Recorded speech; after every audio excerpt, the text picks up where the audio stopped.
Colorado Oil and Gas. Hello, everybody. Thanks for joining us for this Action 22 Summit. I want to introduce Action 22's board chair, Mike Patterson, who is also the city manager for Florence, Colorado. He has been the board chair for quite some time, and he makes everything possible that we do for Action 22 and for all of our communities. And so I just want to introduce him to welcome you guys all here. Thank you. Appreciate it, Sarah. And I think everybody who's on now and will be on later. I want to also thank all of our sponsors. We've got the Colorado Rural Electric Association, the Capital Success Group, KOGA, XL Energy, Energy API, Black Hills Energy, Next Era Energy, San Isabel Electric, the Colorado Solar and Storage Association, Outshine Energy, Tri-State Electrical, and 174 Power Global. So thank you all of those sponsors. So we wanted to do a really great discussion where we got all of the local, and when I say local, I mean Colorado, but in Action 22, energy leaders together to discuss one of the things that's the most hotly discussed issues right now, and that's energy. But it's such a layered issue and it has so many facets to it. I really felt like I needed a deep dive on a lot of these issues. So what I did is I got a hold of everybody and I said, I need some more information. And we thought we would just share this information with all of you as to how all of these pieces interplay with each other. So what we did is I've asked all of our speakers, we're going to talk about several different things today. But what I've asked them all to do is to answer how what they're currently doing does three things. How does it, one, benefit our consumers in Colorado? Two, how does it improve Colorado's economy? And number three, how does it expand energy infrastructure? So with that, we want to have a conversation. One of the big things that's happening, as everybody knows, and it's moving very quickly, and there's a whole lot of pieces to it, is what is the good word on energy storage. So to talk to us about that, we have, and we might be joined a little bit late by a couple of people, but what we want to talk about right now is energy storage from Outshine Energy and Taylor Henderson. I don't know if he's quite gotten on here yet. From 174 Power Global, we have Tom Levisky, and Tom has been trying to get back to Colorado forever. I guess that he's lived here once before. And from COSA, I hope I'm saying that right, COSSA, we have Mike Kruger. And Mike Kruger is our most recent Action 22 member. He joined this week and we love to have him. So what is the good word on energy storage? What has been happening? What are the big changes that are going on? And how is that going to benefit consumers, improve Colorado's economy, and build Colorado's energy infrastructure?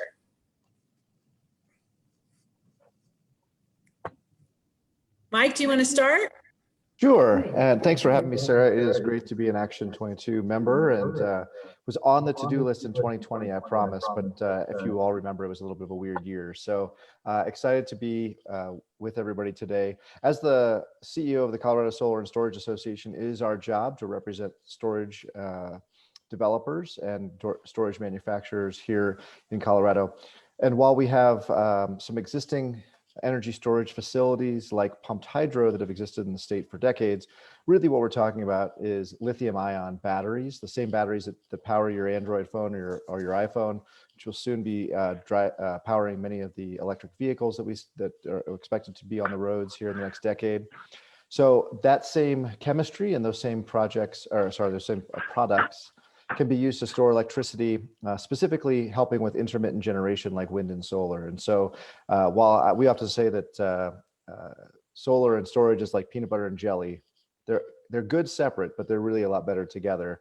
And so what we're seeing is now more and more of the developers who are responding to utility requests or customer demand to pair that solar with the storage to get the most bang for the buck. We still are a very nascent market, nothing like some of the other markets that we have around the country, primarily because the economics don't quite work if all you care about is sort of selling electrons. If you care to value things like resilience or potentially some other services, ancillary services as they're called, they have additional value streams. But we're a very nascent market right now. So storage is on the cusp of taking off here. We've had 400 megawatts said Colorado Springs said they wanted. Tri-State said they want 200 megawatts. Excel says they want 400 megawatts. So that's a massive amount of batteries, considering that the largest battery interconnected to date in the state is 4 megawatts by United Power. Tom, what are you seeing?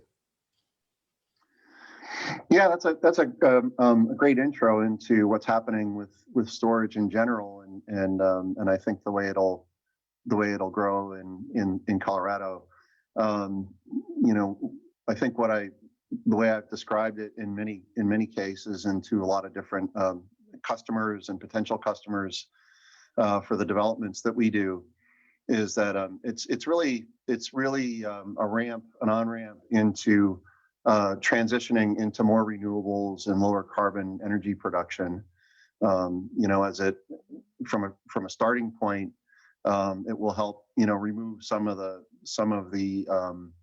higher carbon producing things and maintain stability in the grid.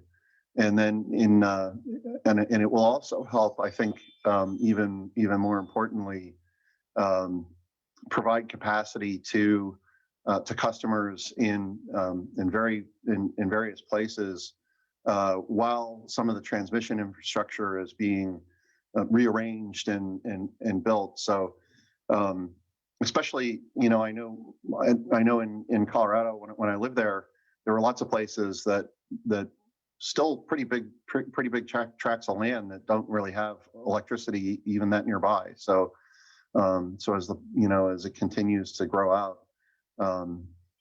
you'll almost be able to, you could in theory actually build kind of spot networks of things and really have a fairly resilient grid. And then of course, as renewables increase in percentage, then it will add to the stability of those. And it really doesn't matter what kind of renewable it is. It doesn't matter if it's wind or solar or whatever. It helps fill the gaps for the intermittent resource of those types of renewable.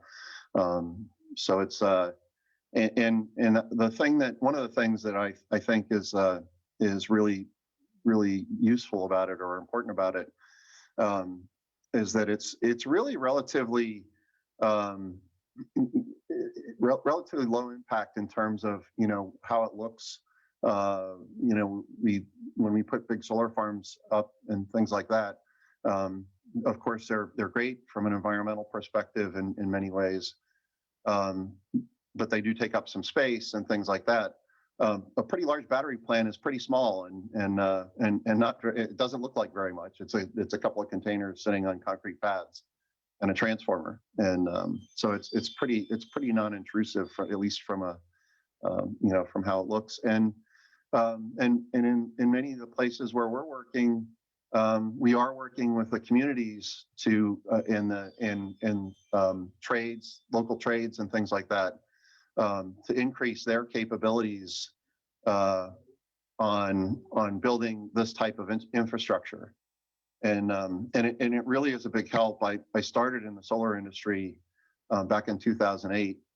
And it's amazing how many trade people you know, grew into the solar industry and now have been in it for 10, 15 years, and it's been a lot of job opportunity for them, either in local areas or especially if they're willing to move around a little bit, and especially with the opportunity that's open in Colorado.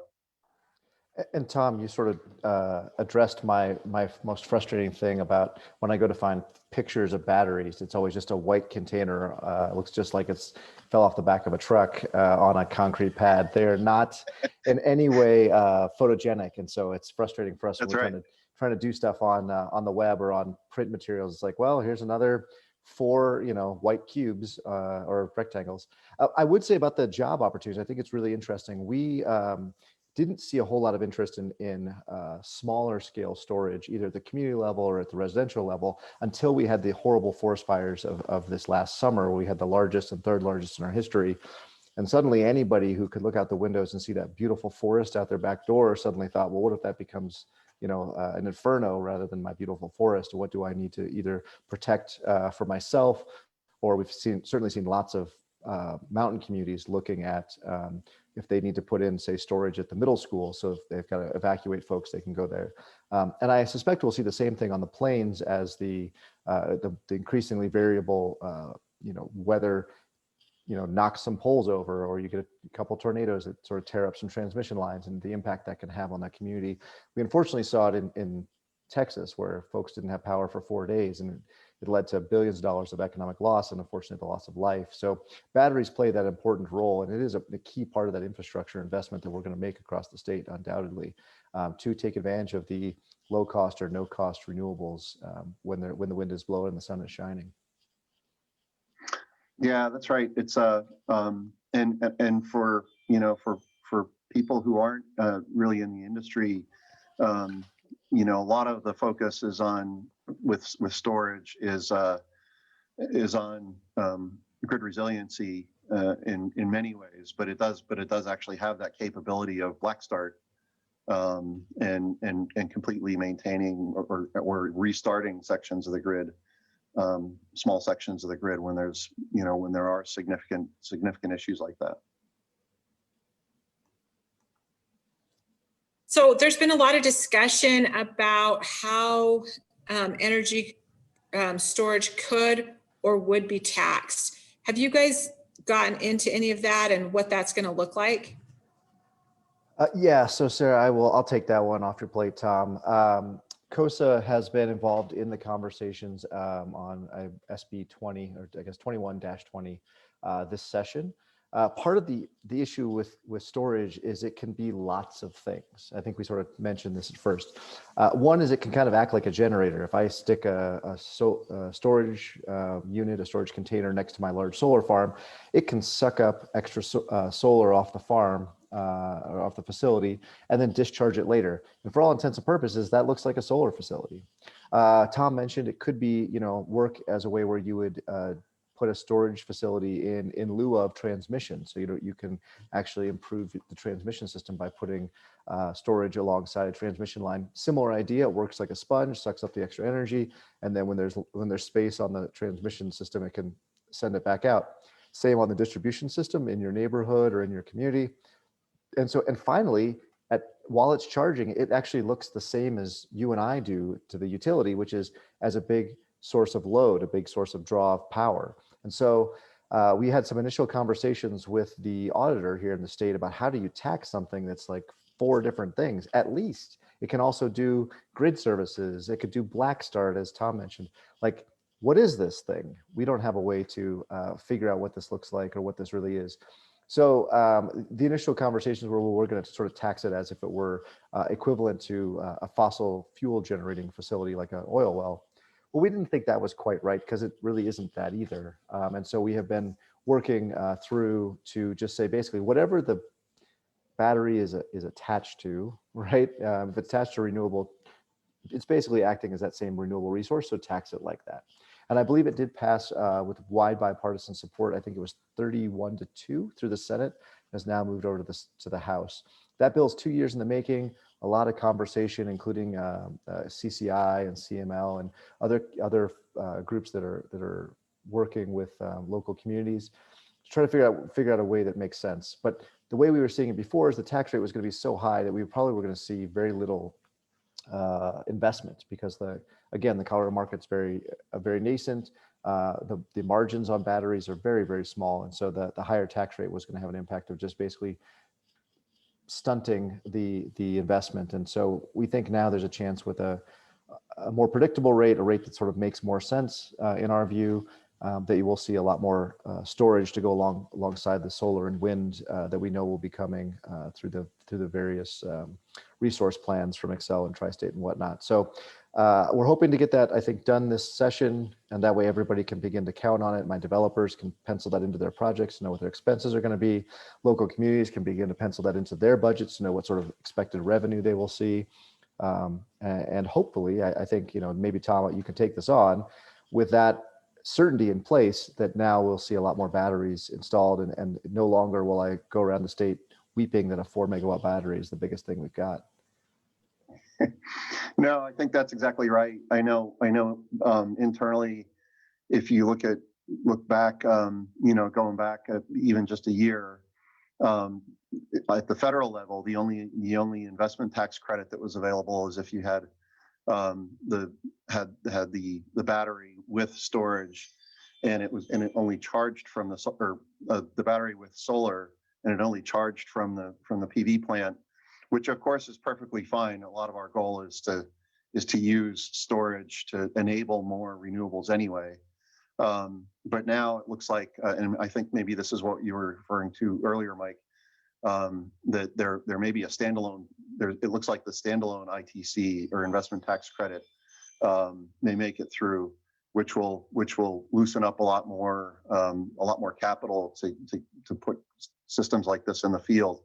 And I know certainly from a 174 perspective, we change on those things kind of ahead of when they happen. We're already looking more seriously and more proactively about putting more storage in other places because that's on the horizon.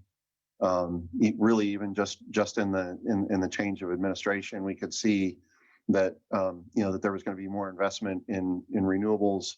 We started before that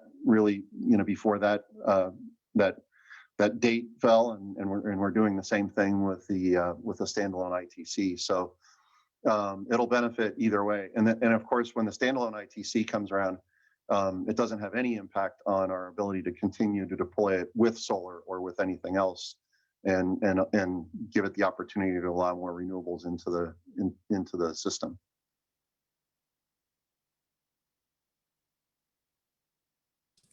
So is this going to be on track with all of the very lofty goals that have been set by the energy leaders for storage and for transmission, and also to expand those renewables? They're huge, lofty goals.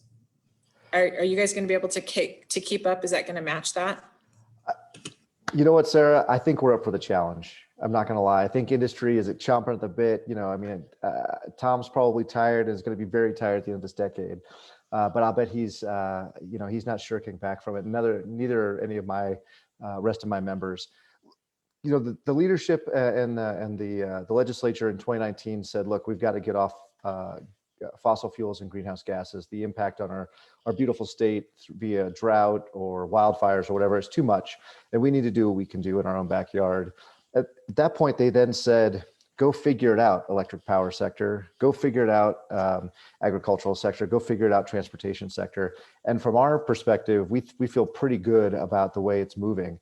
We have to deploy a lot. So to give you some sense of where we're at, we probably have to deploy somewhere in the neighborhood of 1 gigawatt a year for the whole decade. So about 10 gigawatts of solar and wind and associated batteries.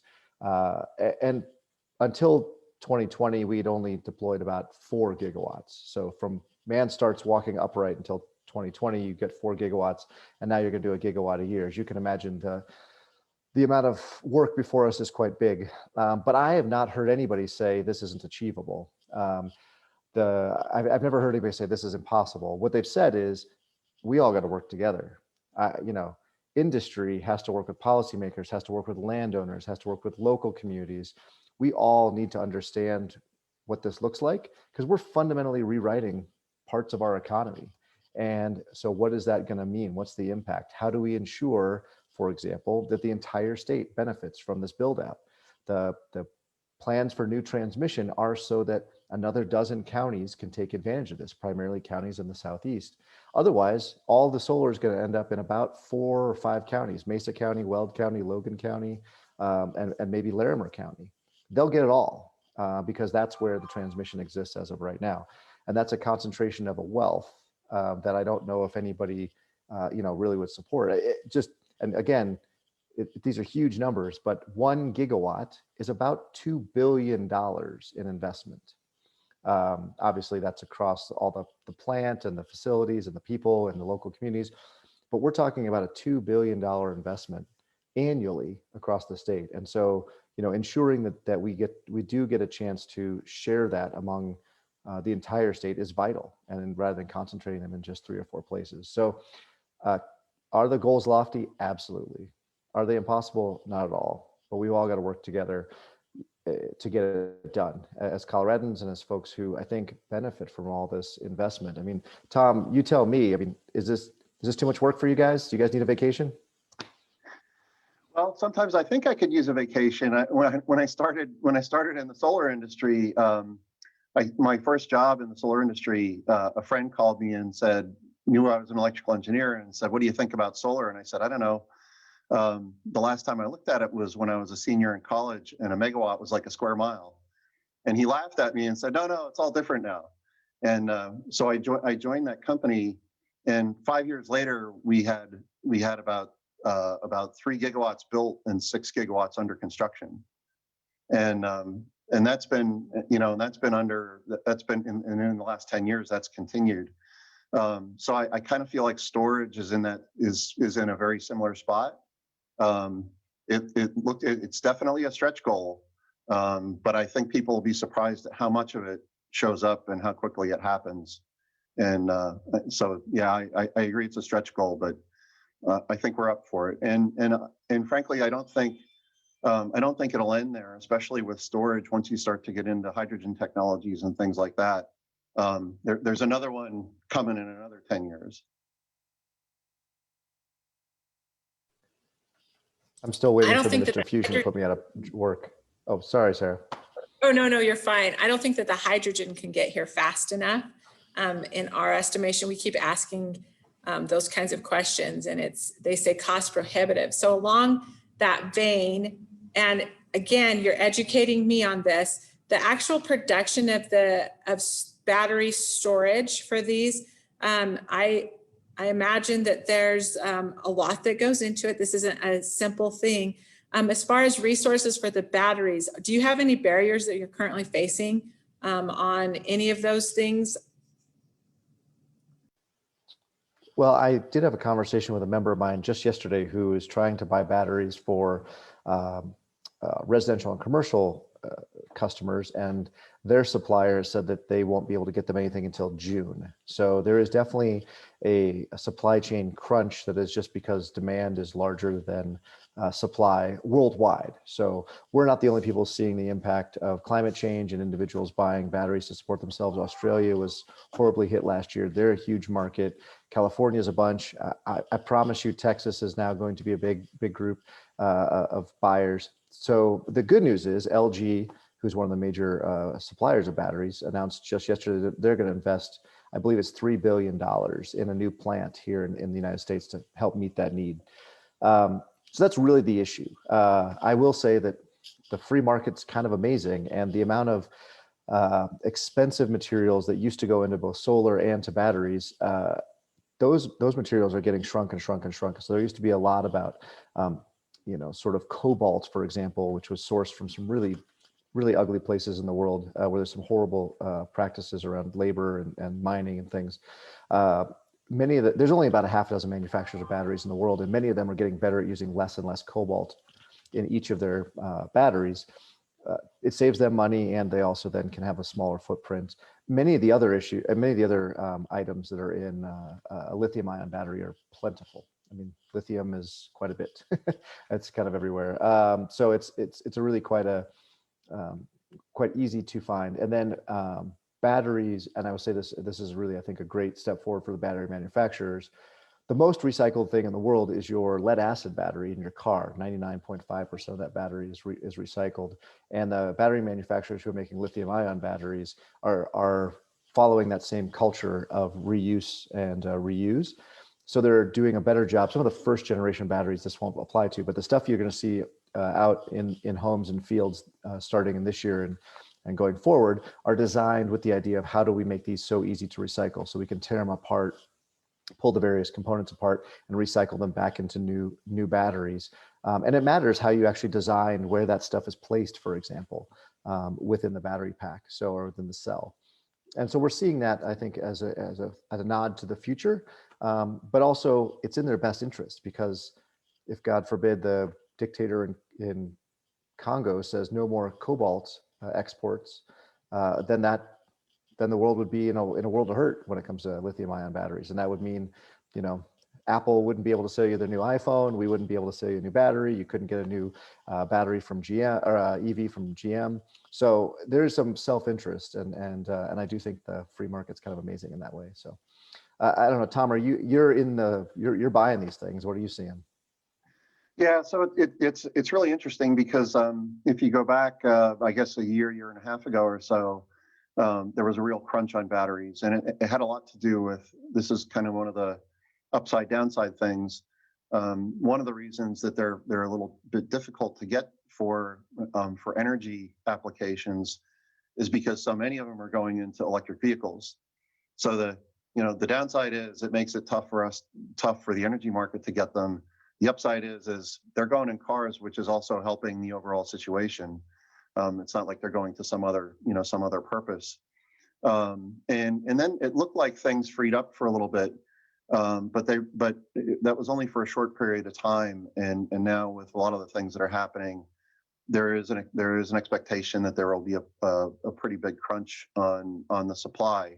But one of the things we've done at 174 is we have some really good relationships with a couple different battery suppliers, and because we have a large pipeline across the country, we've been working at entering in long-term agreements, so we have a guarantee of some supply. We have obligations to meet all the way out into 2023, 2024, and they all have commercial operation dates. So we had to manage that, and what that's doing, besides helping our business, is it's also helping our development of projects. It's also giving the battery manufacturers some certainty so they can invest in the ability to supply more. So I think Mike's right. I think that market is kind of self-fulfilling what it can supply to the storage industry.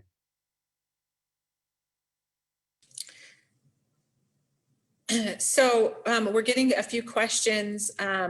John Armstrong asks, has there been any investment or research done in advancements around battery storage or battery systems? Bacterial and sugar battery systems. Oh, I'm sorry. I read that wrong. Bacterial and sugar battery systems. I thought it was a typo. Has there been any investment or research done or advancements around bacterial or sugar battery systems? That's a great question. Can you help me out, Tom? I don't know this one off the top of my head. Yeah, so I've seen a little bit of that, but not so much. It's pretty small. Where there has been, of course, there's all kinds of research and advancements on the lithium-ion stuff. On flow batteries are another really big area of research, which has the benefit of not relying on lithium and cobalt and other things. And then solid state batteries seem to be what's behind that. So there is some, but it's not real. I don't see a whole lot of it just yet. Yeah, the only thing I know on the bacterial side is the anaerobic digesters. I know there's a lot of interest. California provides incentives, for example, for using anaerobic digesters to decompose material into methane, and then that methane is used in combustion. And that can be a great kind of bridge or backup in the event that the wind doesn't blow or the sun doesn't shine. I mean, in Colorado, we have amazing resource for that, but there's about a dozen days a year. In fact, I'm here in Denver. I'm kind of wondering if today's one of those days. There's no wind and it's really cloudy. And so it's certainly helpful to have some additional options on the grid. And I think what I've seen when it comes to the bacterial stuff is the anaerobic digesters, which actually is great because you can also provide additional source of revenue for for agricultural production, or, from agricultural production. All right, Sarah, what else you getting? What are the tough questions coming in? So Mr. Armstrong is out of Denver. I thought that was a really, really great question. So if you're listening on Facebook Live, we are taking questions right now for everybody, and we'll get those to them. So for both of you, I imagine that you have had a lot of, you're doing a lot of work with actually the organizations that are on this summit with us. Tell us a little bit about how you're building those relationships, how those are working, and any barriers that you're facing on those.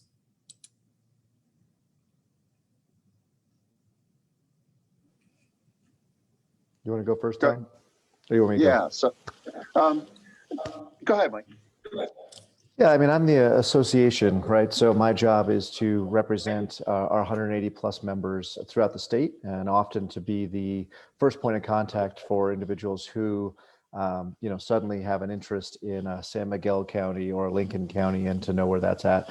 And I would say that, the organization, while we're 31 years old, was very front range heavy. Because that's where much of the action was. And with the passage of SB 19236 in 2019, and these lofty goals, as we've mentioned them, it now has opened up the whole state to more solar. So, I mean, we're certainly trying to reach out and have conversations with county councils, city councils, economic development organizations, as a way to better understand what the local needs are. In some counties, it's a tough conversation. I had a conversation with the folks up in Routt County, and solar for a long time was a 4-letter word up there because it was a direct, competitor to the coal-based economy they had up there. But they recognize where the market is going, and that, solar at $19 a megawatt hour is a lot cheaper than coal at $43 a megawatt hour. And so they've begun to have conversations with us about retraining their workforce, and also about making their permitting process a little bit clearer for folks who want to do large scale systems. So, but I would say that I'll be honest, I'll take ownership of this. Our outreach is nascent. I mean, I was all of my intent to join Action 22 last year so we could begin having these conversations, and because of the events of 2020, I didn't. But we're here, and we're hoping to have those conversations with folks as they come up, because we do expect a lot of investment throughout the Southeast this year. Next 5 years. That's fair enough. So do you see a day that 100% renewable energy would be enough to support the grid? Yes, although I would say there's a definition between renewable and clean that's a little tricky. I think there is a future where we effectively have a carbon-free grid. And that'll be a combination of locally created, generation, rooftop solar, through to large scale wind farms and solar farms with battery backup. There'll probably always be a place for, especially unless we fundamentally change our Colorado market, there'll probably always be a place for some natural gas or some renewable natural gas generation, maybe hydrogen generation going forward, because like I said, there are about a dozen days a year where wind doesn't work and solar doesn't work. But I think that is probably where we're headed. That the economics are just so strong on it that it is hard to see how other technologies would continue to be an active part of the grid. But even when we see folks who make a solar plus storage microgrid, they often will have a little diesel generator in the background just in case, because electricity is the foundation of civilization, and so it's got to keep going. And I suspect that's probably what we'll get to. And most of the modeling from places like the National Renewable Energy Lab here in Boulder, or Golden, excuse me, that's sort of what they model out, is a future like that by about 2040 is probably where that ends up. And it sounds scary now, but I think I don't know, did you guys know that, we had an 80% renewable day this last autumn? No, you didn't. The power kept going. So I think that's the one thing that people don't really think about, where the electricity comes from, as long as it turns on when they ask it to. Tom, and then I wanted to come back. My next question was going to be, how far out are we? Did you just say 2040? Well, I mean, the 80% of the grid will be, by kind of our statute here, will be carbon free by 2030. And you know, we're now seeing, and Holy Cross Energy, granted it's a smaller utility, but they think they'll be 100% by 2030. Excel has sort of given themselves some headroom out to 2050. It just gets to be where the economics are so good, you don't delay putting it out. I mean, Colorado Springs, I believe, is 100% by 2040. They're doing wind, solar, and batteries only. And the reason they did that was it was just cheap. They just said, we start saving money today. Why wouldn't we start today? And so that's why I think you'll see this rather rapid change as people's, you know, electricity bills are able to either stay flat or even go lower. You're going to be hard pressed to not continue to move rapidly. Tom, did you want to add to that? Yeah, no, I completely agree with Mike. You know, there's a slight difference between all renewable and carbon free. But of course, one of the main, sorry about a little bit of background noise here, but one of the main things is that even when we start moving to hydrogen, that will be green. It'll be green hydrogen. So there's work to do in there, but we'll have both you know, we'll be using renewables to create the hydrogen, which gives us carbon free. And I think that's the real path to being carbon free and renewable. So it's a fine line between carbon free and renewable that we're talking about, correct? Yeah, although I think those of us who play around this space recognize that the end goal is to stop the carbon pollution, right? So renewable is great in that, you know, the fuel is free, but really what we're looking for is a greenhouse gas, you know, zero greenhouse gas emissions and the ability to do our part to contribute to stopping that. And so, yeah, whether it's going to be, you know, green hydrogen is very much at the forefront of much of the conversations, or even a carbon capture situation where, while it doesn't make a whole lot of economic sense, it can make, in a pinch, it can make a lot of sense just to ensure that the grid continues to go. So you could have a natural gas plant that would have carbon capture attached to it, and you would normally never run it because it would be so expensive. But you know, again, a dozen days a year, maybe you run it, and it's able to be a you know, zero carbon impact on the atmosphere. Okay, we're almost out of time on this topic, but to wrap it up, if you had a message for legislators and decision makers, especially in Colorado, but nationwide, what would it be? As a you know, industry group, we love certainty. So please set some goals. Don't be too prescriptive, because we think that there's a lot of room for human ingenuity and the value of the free market system to get you from here to there. But set some goals and stick to them. That is by far, I think, the message that I would say to our local, state, and federal policymakers. We saw a lot of whipping back and forth between the Obama and Trump administration, and that caused basically a 2-year paralysis. And we just don't have that kind of time. And why would you put a pause on $2 billion of Colorado investment for 2 years? That doesn't make any sense. So pick it and then stay the course. Yeah, and I would just say, of course, the given requirement is to, you know, work with the communities to understand how best to incorporate it into different places. But beyond that, work with the financial people and the technology people to make it a workable transition and make sure that it works for everybody. That's not a simple thing to do, but it's really important that the legislators do that.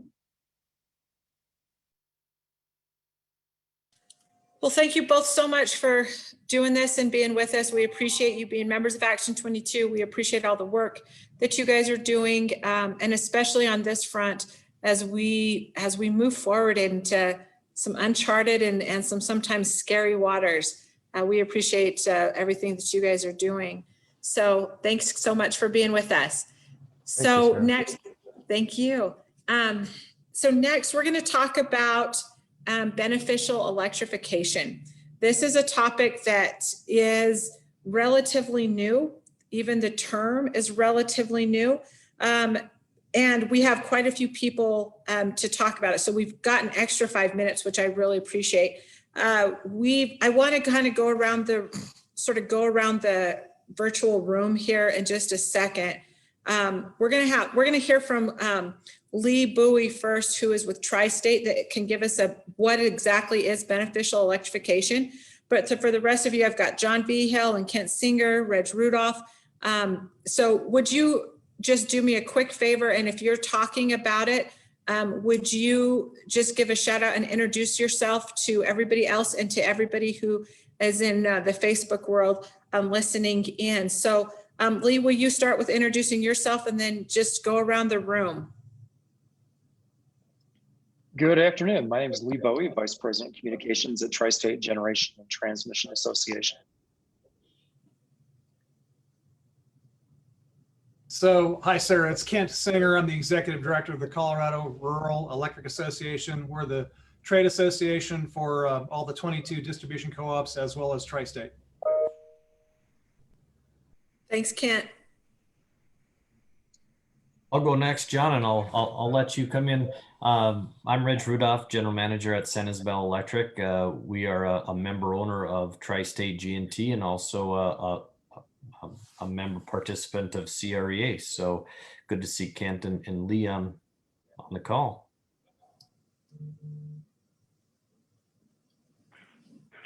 Thanks for the extra time to unmute, Reg. Hi, John Vigil with Black Hills Energy. I'm a Community Affairs Manager for the Colorado Electric Division of Black Hills Energy. And I'm Carly West. I am the Community Affairs Manager for our gas division for Black Hills Energy. So John and I work hand in hand, and he asked me to join with him today so we can talk about both sides of our business. Am I missing anybody else on this panel for beneficial electrification? Okay, great. Can we start with Lee? I'm going to start with you. Everybody keeps asking what is beneficial electrification. So can you just do a little bit of a 101 on that for us? Certainly, Sarah, and good afternoon. Beneficial electrification is a relatively new concept, but it's got a lot of underpinnings that make a lot of sense and are in a lot of ways different than the way we think about a lot of progress in the country. We want to take good ideas and new technologies and find ways that we can leverage those to really improve our quality of life, improve our productivity.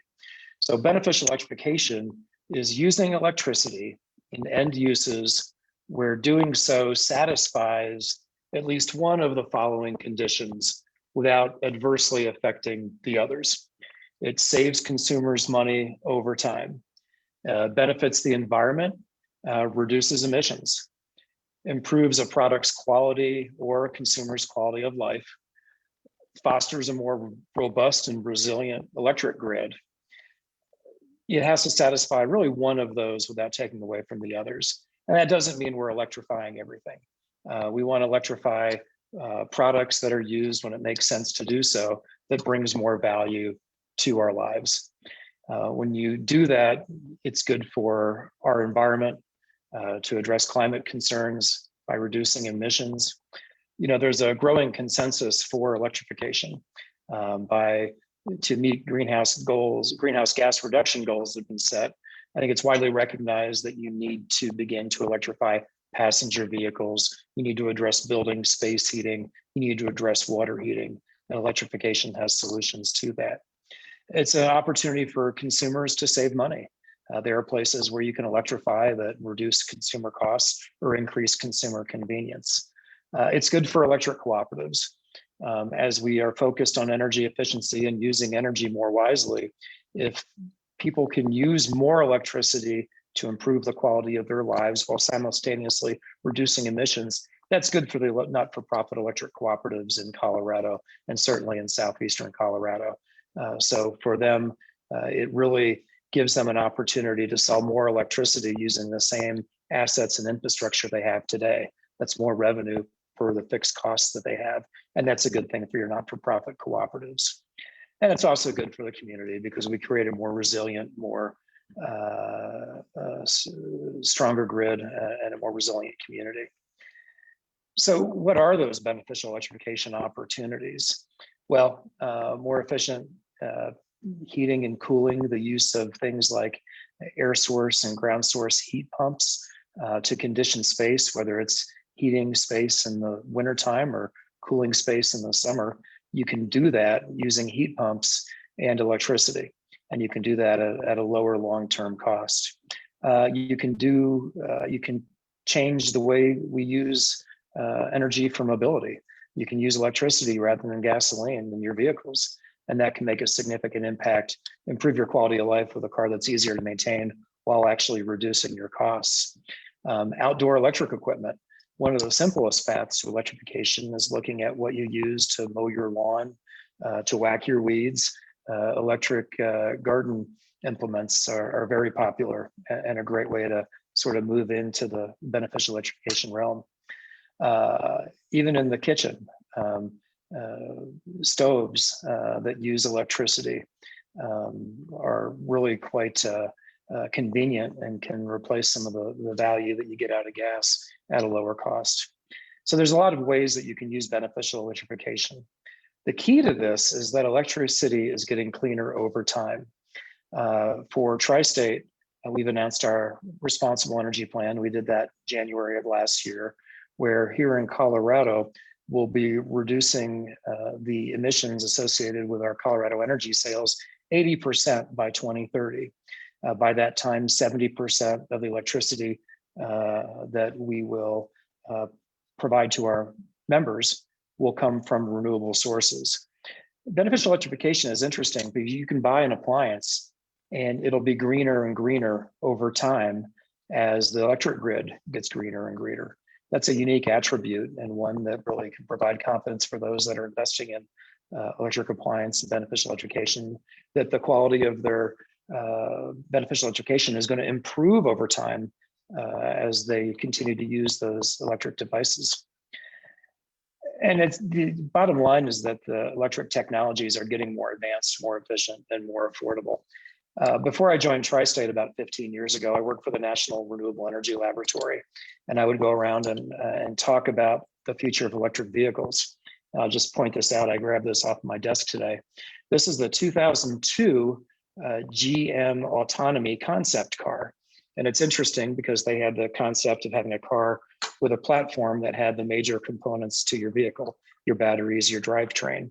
Well, if you're watching TV right now, you're seeing the new Ultium platform that GM is offering, that has 30 different vehicles that will exist on that platform that will be available very soon and really become a key part of GM's marketing and the products that they provide.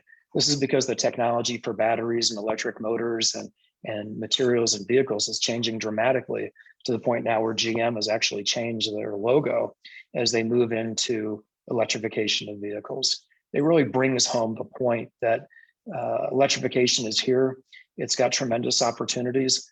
Those opportunities exist both in rural and urban areas. And Tri-State has many different programs to help support our member systems as they support their member owners with electrification, whether that's space conditioning, heating and cooling with air pumps, or providing the infrastructure and the information and the education that's needed for, say, electric vehicles or other types of electric uses.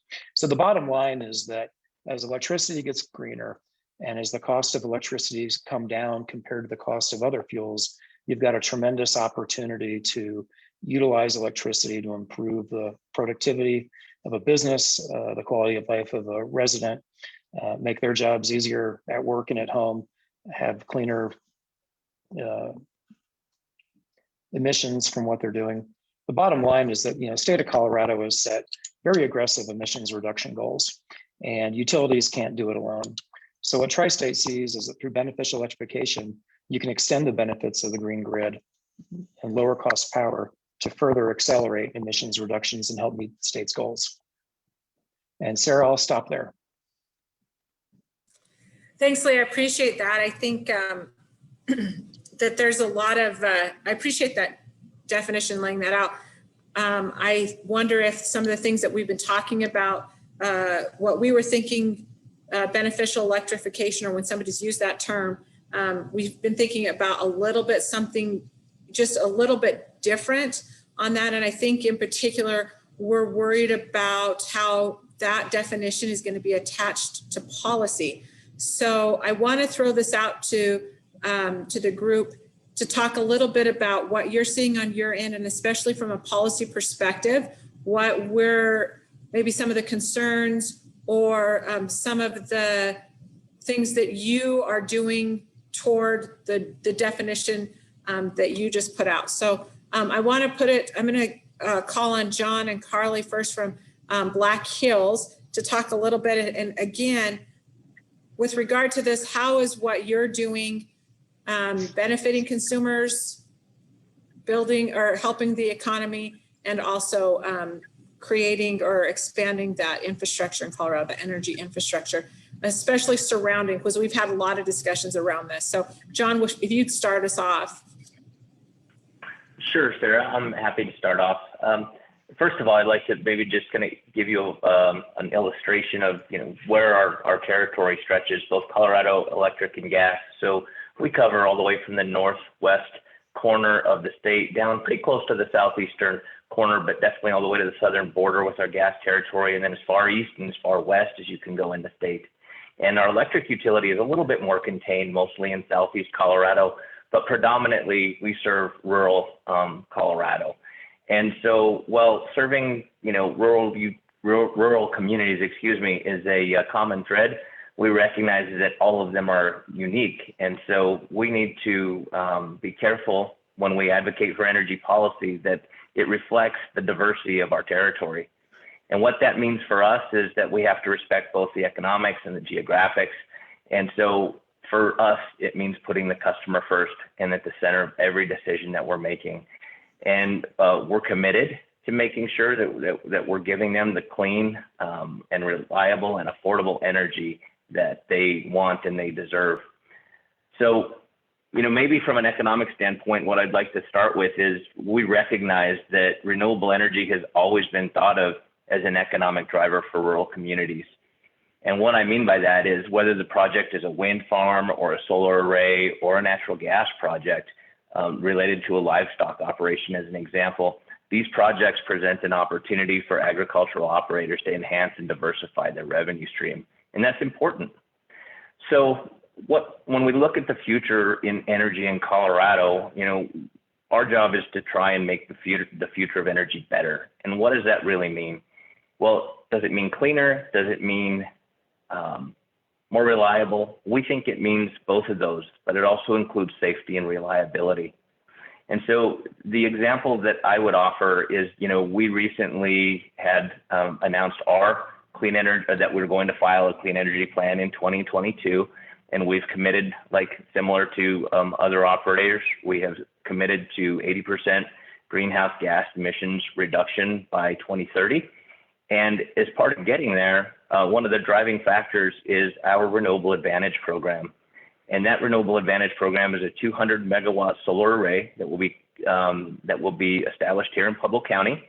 It was really brought forward with the desire of trying to help reduce customer bills. That was the driving force behind bringing that project forward. And in fact, what we saw is that we could deliver $66 million in customer savings over 15 years. So we led with making sure the customer was at the center of that decision. Now it definitely has other economic benefits as well. As an example, we expect that it's going to generate $178 million to the region by providing 250 good paying jobs and generate local, state, and federal taxes. So when it comes online, more than 51% of our resources, our generation resources, will be green or renewable energy, and we will have reduced our greenhouse gas emissions by 71% from our 2005 baseline, which has got us well on our way to our 80% emissions target by 2030. And The reason we're able to deliver this savings to our customers is because we have natural gas generation as the backbone of our system. It allows us to bring additional renewables on at a lower price point and then pass that savings on to our customers and still know that that gas generation is there for the times when, as we said, the sun doesn't blow or the sun doesn't shine and the wind doesn't blow. And we had a recent example of this with this, this most recent cold snap. I think what I heard internally was we had almost no wind production out of our 2 wind farms in southern Colorado and Orfano County. We only had about 30% solar production out of the facilities that we have. But that's just one side of the story. And as you mentioned, Carly is part of our gas territory. And so greening the electric generation is not just about wind and solar, but it also talks about natural gas infrastructure. And maybe I'll just pause and ask her to share her perspective.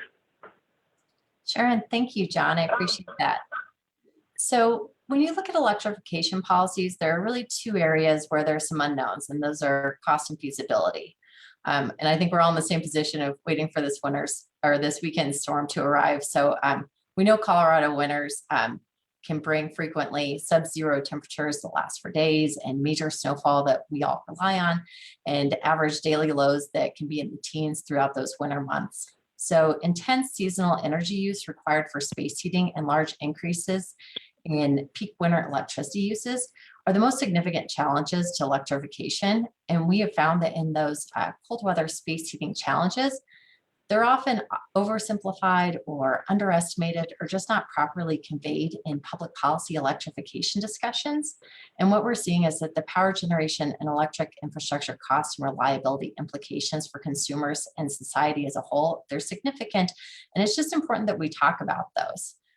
Solar and wind are without a doubt amazing resources and are a major source of energy for electric customers. But at the same time, there are challenges to how that those resources can address the seasonal energy intensive space heating electricity peaks that Colorado winters bring on. And I know John talked about the backup that we see from our natural gas generation system, but it's really critical for making sure that we are able to keep all those resources online for our customers throughout a cold streak or whatnot. So most new winter seasonal peak electricity demand that would arise from electric space heating would likely be met with dispatchable natural gas generation, like John said. But without a clear greenhouse gas mitigation plan for that scenario, electric space heating emissions reductions could be a lot less than anticipated, especially when we recognize that direct use of natural gas is the most efficient use of the product. So as a company looking at electrification policies, it's just really important to us that we are making sure that what we're putting in place meets the needs of our customers and that reliability is really central to the decisions that we're making around that. On the cost side, we actually recently performed an analysis of Rocky Ford, which is a community where we are both the gas and electric provider. We really wanted to understand in the context of the beneficial electrification conversation, what it would really look like if the town were to convert to exclusively electric energy, and looking at our own system where we would be the provider no matter what was the right place for us to start looking at that. And what that analysis found was a significant cost burden to customers through the replacement of various appliances from natural gas to electric, as well as the costs necessary to upgrade electrical systems and wiring in a customer's home. The costs, which we would anticipate would be paid for by the individual customers, amounted to around $14,000 per residential customer for a total community-wide cost impact of $20 million. The analysis identified electrical distribution and transmission system infrastructure investments that would be needed to supply Rocky Ford with all electric power, plus additional generation costs. And we saw those cost estimates coming in from around 27 million to up to 32 million. So the analysis looked at bill impacts for our customers and estimated an annual cost increase of almost $2,000 per residential customer on electrified rates and equipment. And we tried to do an apples to apples comparison. So put in, your electric bill today, what your electric bill would be under that scenario, and then also factor in what your gas bill would have been, so that you're really comparing apples to oranges, or I'm sorry, apples to apples and not apples to oranges. But what we saw in that comparison was that we would anticipate an average residential customer increase of almost $1,200 annually if they were to go all electric there. So for us, we just really wanted to understand what it could look like for our customers. And I know things are changing all the time in terms of technology available and feasibility, but for our customers, it's raised red flags in terms of what these policies could mean for out-of-pocket costs. So when we look at those, we just wonder, is there a better way to achieve the emissions reductions goals that electrification mandates are aiming for? And Black Hills Energy really believes that there are. As a provider of both gas and electric energy for our customers, we are absolutely thrilled to explore the opportunities for renewable energy on our gas side. Renewable natural gas, bringing that onto our system, as well as integrating hydrogen blends, are incredible ways to reduce emissions. And on the topic of RNG, like we talked about a little bit earlier, there's a lot of opportunity in rural Colorado for development. Dairies, animal waste, landfills, wastewater treatment facilities, and feedlots can all be sources of renewable natural gas. And there's a lot of potential for that development in rural Colorado. So as we explore these options and give consideration to the goals of electrification policies, it just really brings a lot of things into focus for us as a company, and ensuring that our energy future is protecting all of our customers, gas and electric, residential and industrial, low income, and those who are willing to pay more for emerging technologies, is just really important to us. We also have very robust energy efficiency programs that have played a huge role in emissions reductions. But just to wrap up with a little bit about the studies that we have done that looked at that Rocky Ford scenario.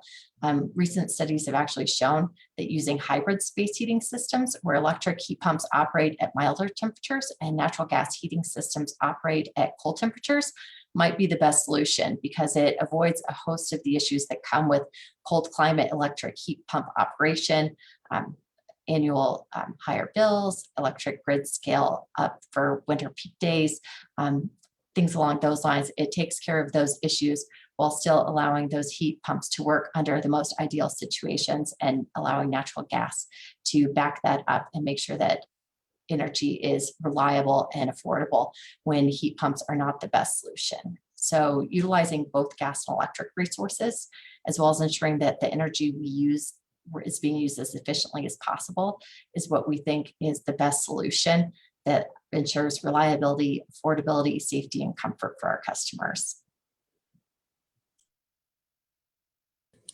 Wow, Carly.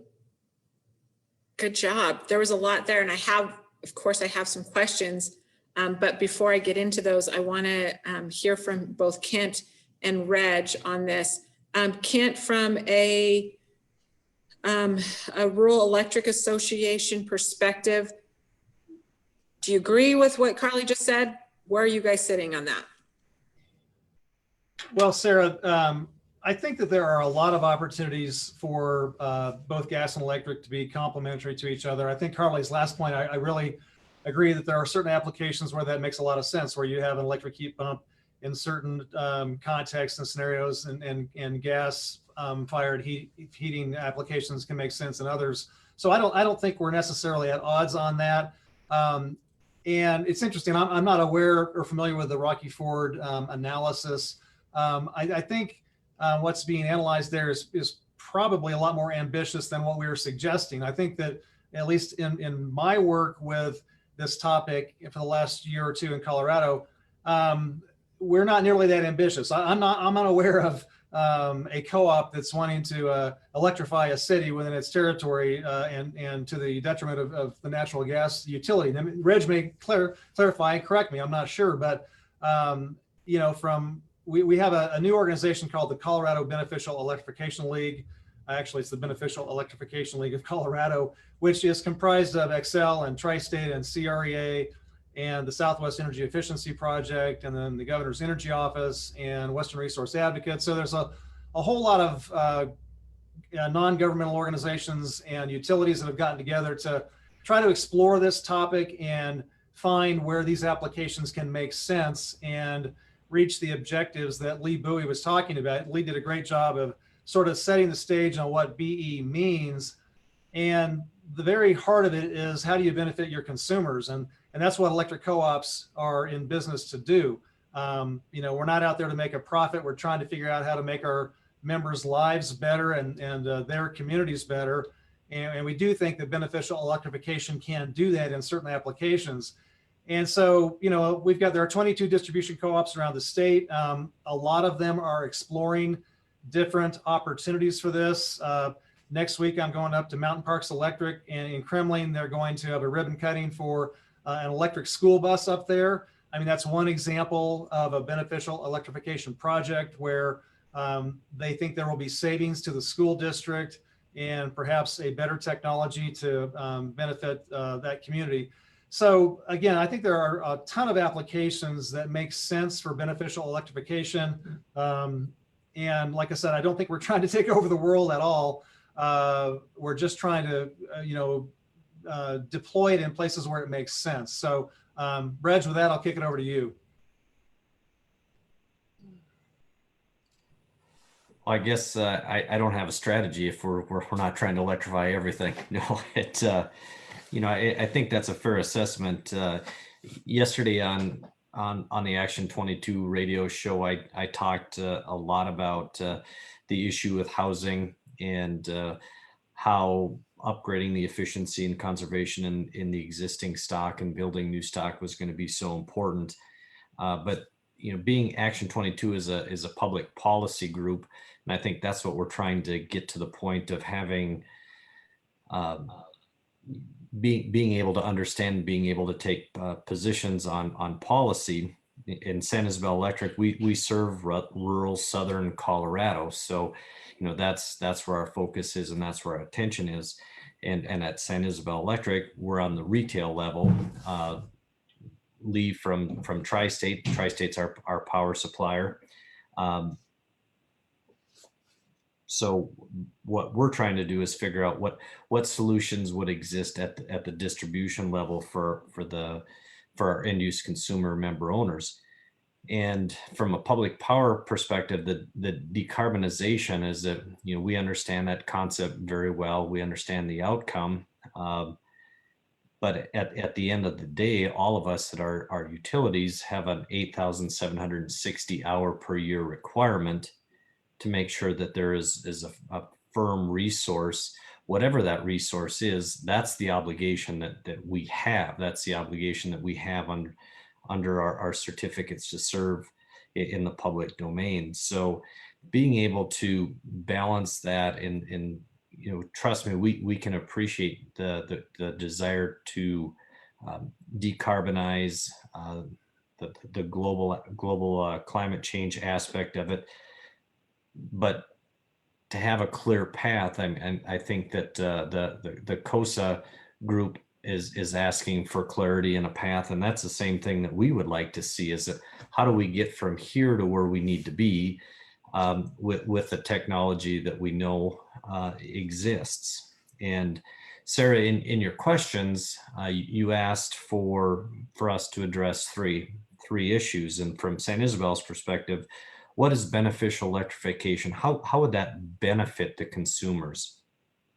Well, San Isabel Electric, we believe that if you don't use the energy, it has no carbon footprint. So we're big proponents of efficiency, and especially at the residential level. If we can insulate homes, put new windows in homes, that is first and foremost the best investment that anybody can make. And it probably falls in the face of what some people think. Well, in the utility, you're there to generate revenue, but as an electric cooperative, we're here to help our members live a better life. So one of the benefits of beneficial electrification is that it forces everyone to start looking at the efficiency at the residential and commercial levels.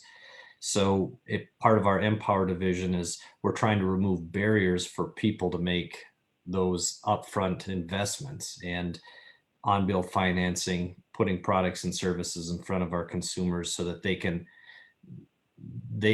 make those decisions to insulate put in an electric heat pump where it's appropriate, put in whole house fans, rooftop solar, battery storage, EV chargers, whatever the scenario may be, whatever fits their needs. From an economic perspective, beneficial electrification, as I talked yesterday on the radio show, is that being able to upgrade these homes is going to take a lot of carpenters, a lot of electricians, a lot of plumbers. So we feel that not only is it from a product and service perspective, but also developing the trades. And when you're in rural Colorado, I think I used the example yesterday, try to get a mechanical contractor to Aguilar, Colorado. It's going to be next to impossible to get them there for a 1-day project or a 2-day project. But if we could put 20 projects together in Southern Colorado, we're going to keep people's attention. And from an infrastructure perspective, I think beneficial electrification helps us use our electric utility infrastructure a little bit more efficient than it has been used in the past. We all talked about a smart grid. I think demand side management is going to be required. If we're going to try to integrate more renewables, we're going to have to figure out how to manage that load and that load factor. And the last piece on the infrastructure is that from an electric utility perspective, we're going to need an organized market or an RTO in Colorado to make this work. There's no way that we can live on this island as electric utilities without an organized market to create some liquidity, move energy back and forth. So, but to summarize kind of my biggest concern at this particular point is that at San Isabel Electric, I'm responsible for reliability and resilience 24 hours a day, 7 days a week. And politicians are not responsible for that same responsibility. They set the goal and they say, go figure it out. Well, that doesn't exactly give us the clarity that we need on how to get that accomplished. We still have to balance the laws of physics and the laws of economics from a consumer perspective. And what we've already seen it just in the last handful of years is that from San Isabel's perspective and Tri-State's perspective is that it's easy to rack up $1 billion of stranded assets if you own coal, transmission, natural gas assets that aren't going to be used for their full life and to their full capacity. And somebody's got to pay for that. And the people that pay for that are the end use consumers. So, although we can recognize the value of the future, the present has been kind of ignored, and the ratepayer is stuck paying for that aspirational goal. The other thing that I think needs to be considered, and you just can't say it enough, is that even though we really support decarbonization and the outcome that it will accomplish, just last month, when you look at the costs at just the Colorado utilities, I mean, forget about Texas, Colorado utilities, tens, if not hundreds of millions of dollars of extra costs were borne due to that weather event, because in the past, we had surpluses, broader levels of spinning reserves, and now it's getting thinner and thinner and thinner. And when you have an anomaly weather event, there's this almost a catastrophic failure. So from that perspective, I think there's a lot of things that need to be discussed. There doesn't seem to be a lot of discussion with the stakeholders. There's the goal gets done, gets put in our lap, and we have to fix it. We have to deal with it and make it operational. So I think beneficial electrification from an electric utility perspective, fantastic. It's a great opportunity. I'm glad I'm not Carly and in the gas business, but from a holistic perspective, all of us in the energy industry have to figure out how to make this work. So we're going to all have to work together to accomplish these aspirational goals. So Reg, thank you so much. Thank all of you. Carly, you threw some numbers out that were a little bit alarming to me, especially considering that Rocky Ford is an Action 22 member and in our area, but they're very I think they're very indicative of a lot of the communities in the Action 22 area. And the $2,000 or $2,000 a year increase that you talked about is just not, that's not doable for a lot of these folks, because a lot of them are retired and they don't have a lot of other options. I'm going to throw out to you and to all of you the same question that we threw out to the energy storage panel. And that is, do you realistically see a day that we can operate or support the grid on 100% renewables?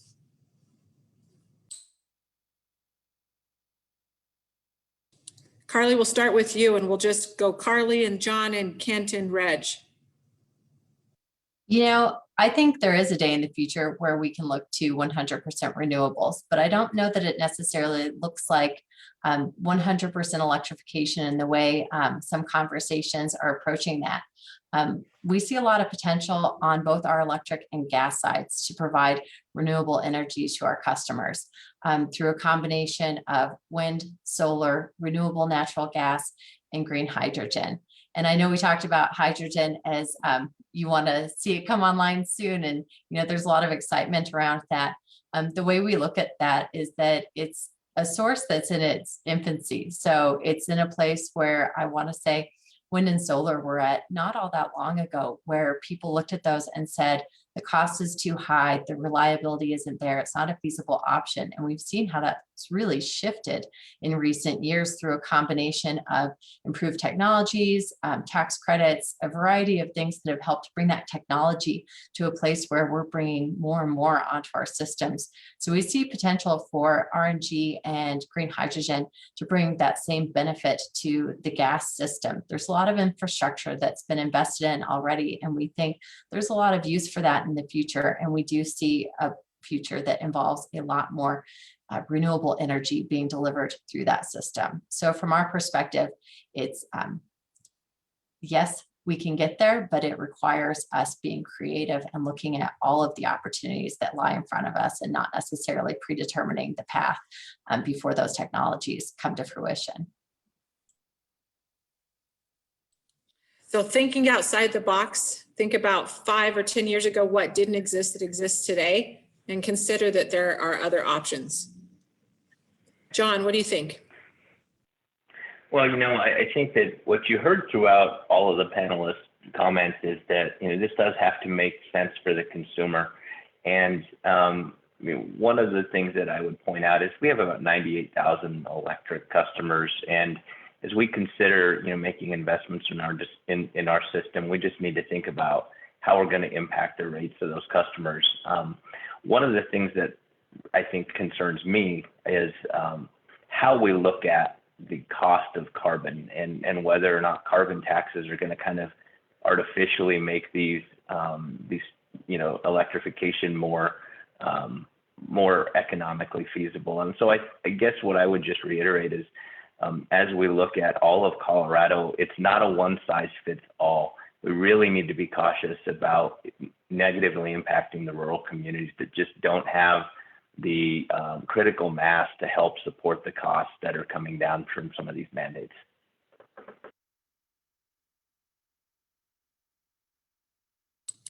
Thank you. Thanks, John. I appreciate so much that the consumer is what you're really thinking about on all this. That's what we're all thinking about, but I think that's what's going to make it successful or a failure, is if we make it consumer centric and do that, as like Carly said, in all of those really creative ways. Kent, what do you think? So Sarah, it's interesting. I mean, just as recently as 8 years ago, you know, CREA was opposed to Senate Bill 252, a bill that put the co-op renewable standard at 20%. And you look back at those days and you think, well, that's kind of quaint, given where we're going to have to go in the next 8 or 9 years. But it's all a matter of timing and technology. A lot can be done, and certainly the technology for wind and solar and the economies of scale have increased to the point where those resources are very much affordable. Now, whether the battery technology glide path will be the same, I don't know. Obviously, you had some battery experts on earlier, and Mike's association is doing a great job on those issues. We obviously need much longer duration batteries, and I assume that those will be developed and already in the development stage. Right now, they're pretty darn expensive. That'll probably change as well. So I'm guessing it's all doable. Is it 2040? Is it 2050? I don't think anybody knows that. But as others have said, our job is to keep the lights on 24/7, 365 today, and the indefinite future. Hopefully co-ops will be around a long time. And so while we're ready to take on this challenge, we're also a little risk averse, because when lights go out, people like Reg Rudolph get a call. That's not true for a lot of other folks. So utilities have a little different obligation than everybody else. And so, we're concerned about how all this is going to come together. But to get to the point, I think, great strides have been made. If you had told me 15 years ago that wind and solar would cost what they do today, I wouldn't have believed it. Maybe the same thing will happen on the battery side as well. So I think it's doable. It's just a matter of how the technology develops.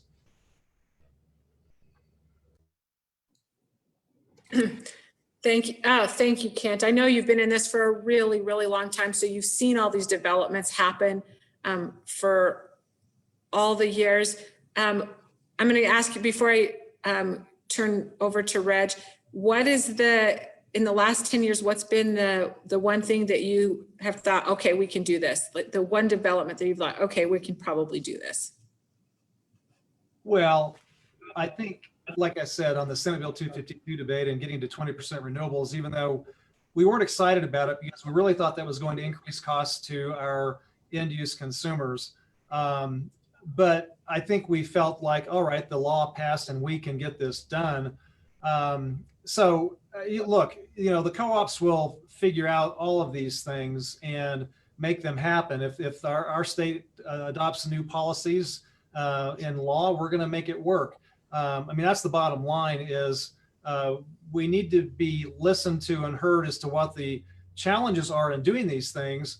But somebody is going to make a decision and we will, we'll make it work. So I'm not sure I've answered your question, but I just think I've been really impressed by the ability of the entire co-op family to, meet these legislative requirements over the years.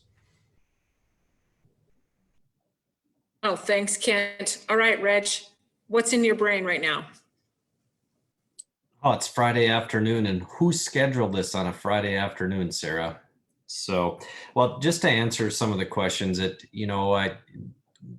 5 years ago, COSA conversation with Mike Kruger, probably not going to happen. Now we're a member of COSA, having our employees interfacing to try to find solutions. I think the fact that you get the renewable energy community working together with the utilities that have the obligation to serve, I think that's been a significant amount of progress that we've seen.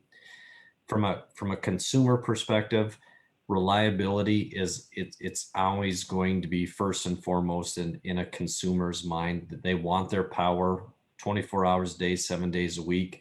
The second piece, and it's close behind to reliability, is that affordability. So as a utility, those people are our consumers, our customers, and we need to meet those obligations. So those, I think everybody on the utility side is saying, okay, it's great to have these aspirational goals.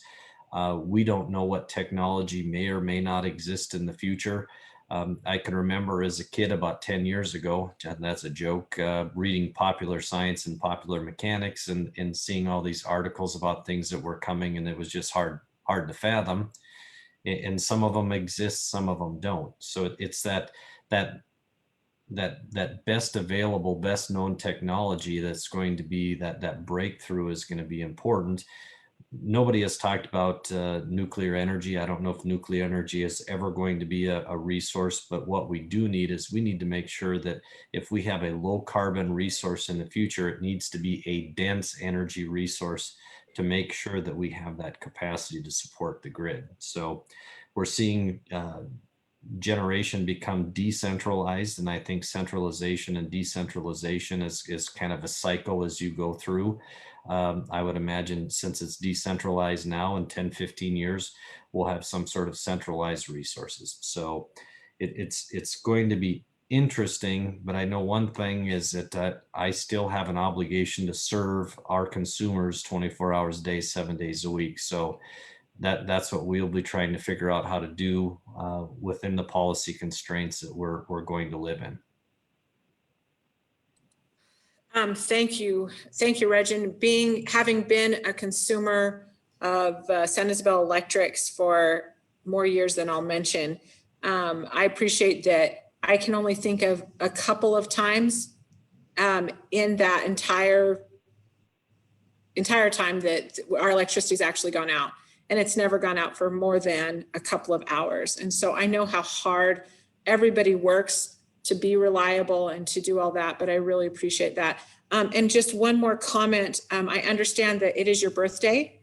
So Brian is going to be singing to you shortly. Happy birthday to you.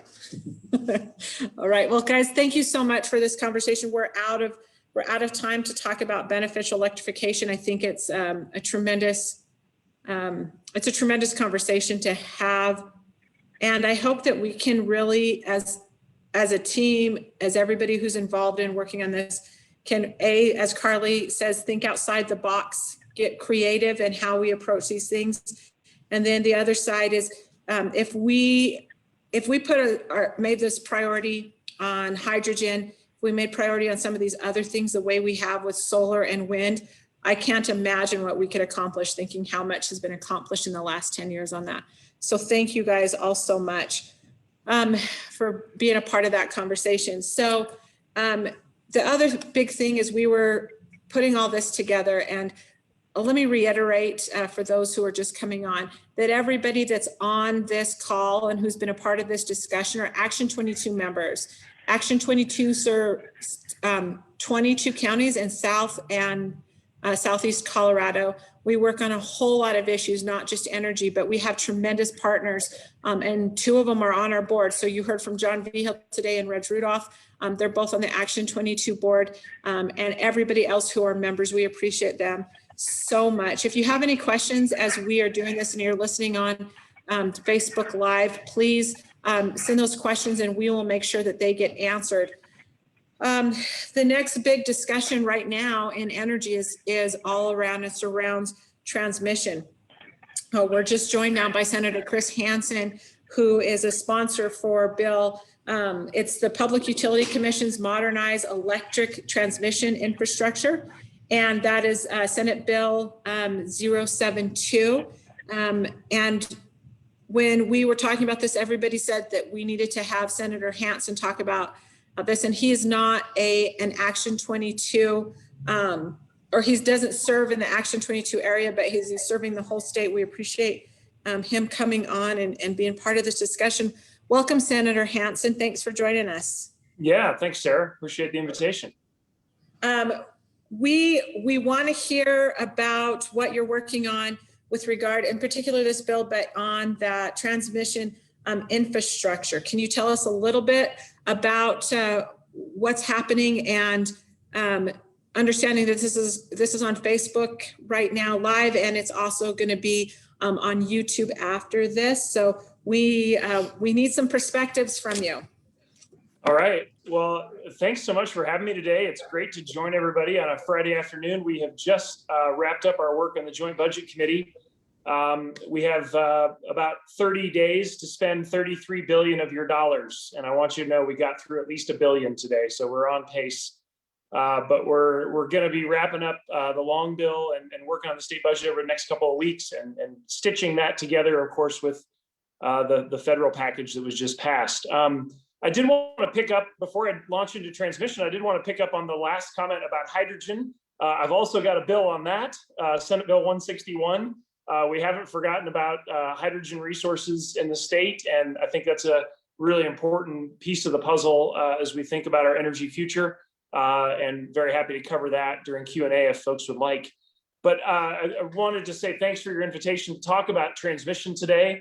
I think I caught a little bit of a lucky break because of what happened in Texas. And normally people's eyes glaze over when you talk about power transmission. I know my two junior high boys get sick of me talking about power lines, but we happen to be in the news for about a solid week, and everyone's paying attention now and reminding ourselves of how important it is to have a very strong and resilient grid. And that's really what I'm trying to reinforce with Senate Bill 72. It's a bipartisan bill. I'm doing it with Senator Don Quorum from Montrose. And I think it has really important implications for the Action 22 membership area, particularly the San Luis Valley. And I'm going to talk a little bit about that this afternoon. So let me first just describe what the bill does. It's really a bill in three parts. Part one, section one, is about streamlining the permitting process for new transmission projects in the state. There's really two main venues where that happens. Of course, at the Public Utility Commission, where new projects go through what's called a CPCN process. A lot of acronyms here, apologies in advance. But to get approval from the PUC, right now, there's no clear deadline on that process. The bill would put in a 6-month or 180-day deadline for the PUC to consider the CPCN. And we've also amended in a piece that would require the local governments to do their review process within a 180-day window as well. So the idea is that we create clear timelines, clear deadlines for evaluating new transmission projects. So that's section number one. Section number two creates the Colorado Electricity Transmission Authority, or CETA. This is based on a very successful model that's being used in New Mexico right now. So just across the border from us, there's the RETA in New Mexico that is getting new transmission projects up and going to bring wind and solar and storage resources into the grid. The Western Spirit Line is the one that they've just permitted in the northwest part of New Mexico, pardon me, the northeast part of New Mexico. It basically runs from the windy part of the plains to the west side of Albuquerque and strengthens the grid connection for more wind integration into the New Mexico grid. And CETA is largely based on that model. And so the idea is that we've really not had the amount of transmission development the state has needed over the last 15 years. There's been several reasons for that. There's been several areas of the state that have been left out. I would say the Action 22 area is kind of the poster child for not enough transmission capacity, particularly the San Luis Valley, where we have some of the best solar resources in the entire world, but now a big transmission constraint preventing additional projects going into those counties. And so CETA is really designed to be a gap filler. It's going to fill in the places where our utilities, our IOUs, or transmission operators can't or won't do projects, and making sure that economic projects can be developed even if they don't fit into the IOU's development plans. So that's really the intention of CETA. And I'm giving CETA the same tools that the IOUs have in the bill so that it's on parity as far as rights and responsibilities. The third section of the bill creates a deadline for Colorado electricity utilities to enter into an RTO, assuming that the PUC finds that a viable option, a cost-effective option, is available. And this creates a deadline of January 1st, 2030 for Colorado operators to join an RTO, an ISO, broadly known as organized wholesale markets. And I think this is a really important part of our energy future. I would say in our lifetimes, we will likely see a transcontinental grid start to develop. But before we get there, we need to better connect with our neighbors. And unfortunately, Colorado really needs to strengthen those connections. Now, it's not to say we don't have any capacity to share power with our neighboring states, but it's certainly not enough compared to our total load. And that's one of the things that was really a crucial factor in ERCOT, or Texas's problems from over the Valentine's cold snap, where they just couldn't import or share enough resources with their neighbors. And I think long-term, this is going to become more and more important for Colorado. The other thing to keep in mind is as we add more wind and solar and storage resources, there's huge benefit to having a larger grid to interconnect those resources into, and it lowers the cost of interconnection for renewable resources compared to kind of the alternative case where we don't have good connections with our neighbors. So I think to meet our clean energy goals, to do it in a cost-effective way, it's going to be so vital that we have a good grid. And the other thing I would highlight for Action 22 members is transmission is sort of the railroad of the 21st century.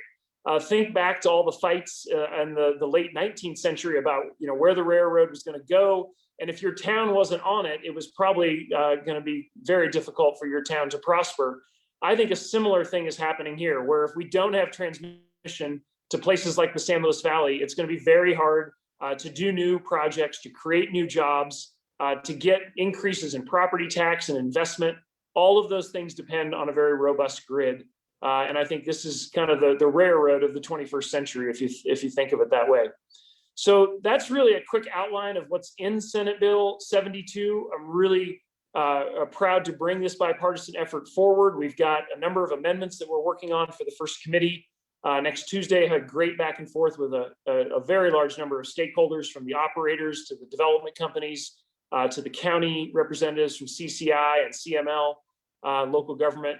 So all of those important stakeholders are at the table, and we're trying to figure out, kind of the final compromises that will go into the bill. But I think this is going to be a really important step forward for Colorado. So let me pause there. Happy to talk about, other energy legislation if you'd like, and obviously happy to answer any questions about Senate Bill 72. Thank you, Senator Hansen. So the way we're doing it is we have people sending in questions on Facebook, but we have all of the energy people, if you can see who all is on this call. So I'm going to open it up to some of your compadres here and to ask any questions that they might have of you with regard, especially to the Senate bill, but also anything else you talked about. So if there's anybody here that has a question, please go ahead and give that to Senator Hansen.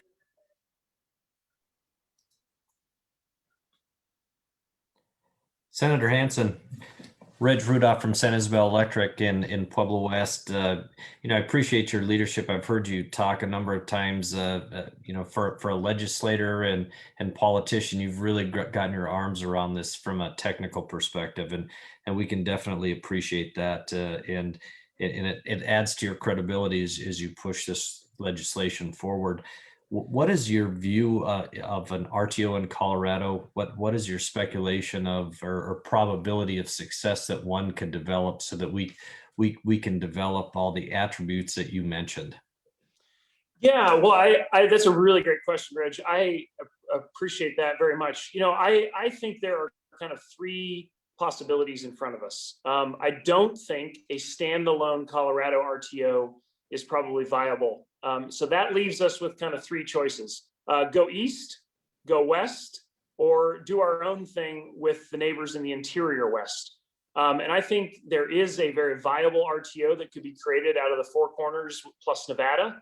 It's about 40 to 45 gigawatts of total load and would be more than enough for a very vibrant and viable RTO. And I also think that would drastically change the conversation in CAISO.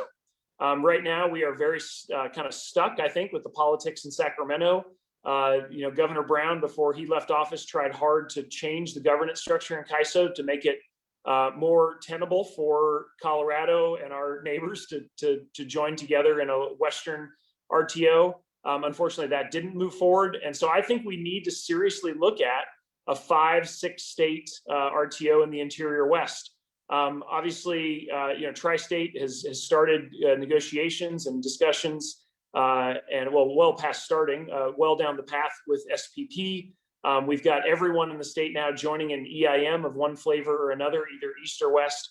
So, we're building that connective tissue. We're heading down this road, but we have some really important multi-billion-dollar decisions in front of us. And that is, what is the right path forward on an RTO? And so in Senate Bill 236 from 2019, I put into that bill a PUC study that is ongoing right now. As you're probably aware, that study is going to be released in May, and we'll talk about the costs and benefits of EIMs, EDAMs, RTOs, a whole bunch of additional acronyms. Energy Day Ahead Market, for those of you keeping score at home, is an EDAM.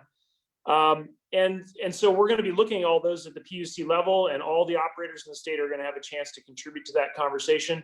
But I kind of view this as one of these kind of second law of thermodynamics situations where there's really no going backwards. I mean, you make a decision and it's going to put you on a path, not to say we can't adjust as we go, but this is a super important decision.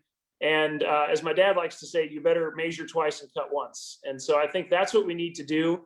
And my hope is with Senate Bill 72, we can do that together, look at all the options, make a decision. And by the end of this decade, if not sooner, I think we can probably do it sooner, but no later than the end of the decade, make a good decision that works for the operators in the state and get what I think are significant benefits for ratepayers as a result.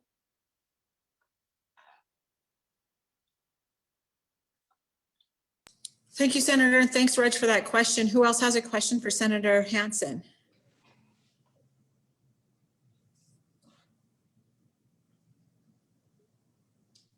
We've got all of these really great energy people gathered together. I can't believe that nobody else has a question for you.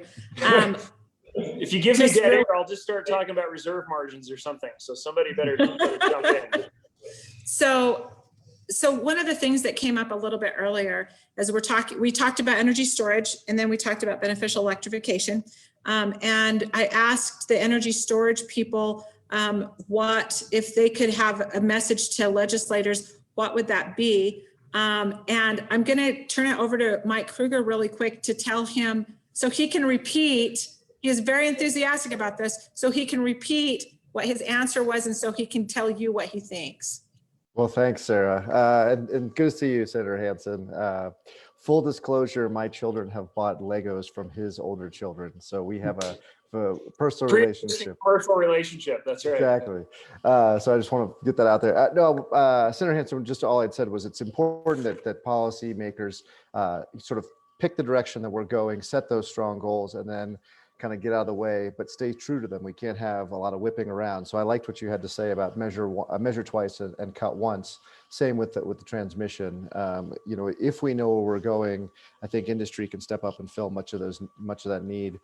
But we can't have what we saw like between the Obama administration and the Trump administration, where we were basically whipsawing 180 degrees, and that froze, much of the investment for about 2 years until everybody figured out what was going on. I did have a quick question on the transmission bill for you, just real quick. I know there's been a bunch of back and forth around getting some of the amendments put on. I know that the bill was pushed a week. Is there any update on kind of what we're going to see on Tuesday? Is it a lot of different? Is it still the same three parts?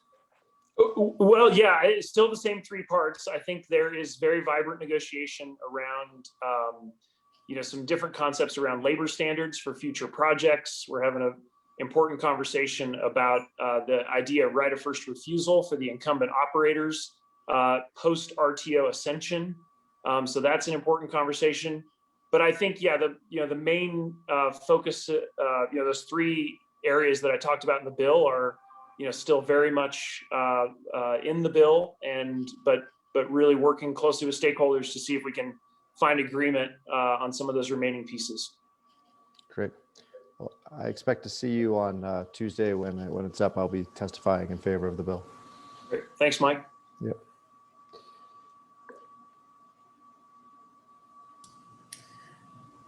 Is there anybody else before we let Senator Hansen go that has a question for him with regard to the transmission and in particular the bill that's coming up? So this is your last chance, energy leaders.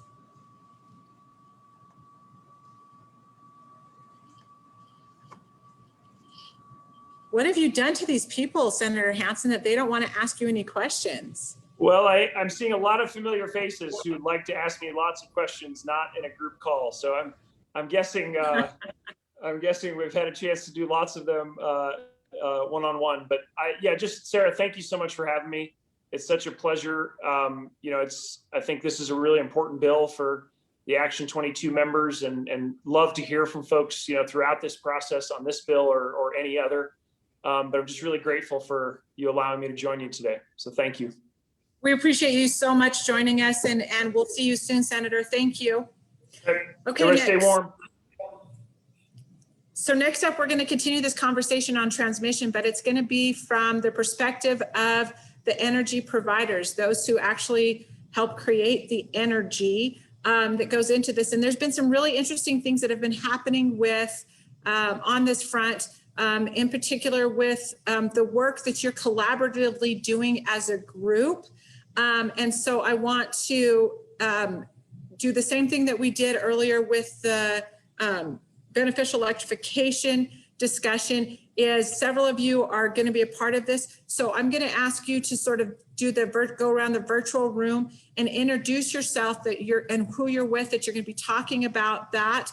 And I'm going to actually start it with Holly, if you'll start it, and then everybody else who is going to be talking about transmission.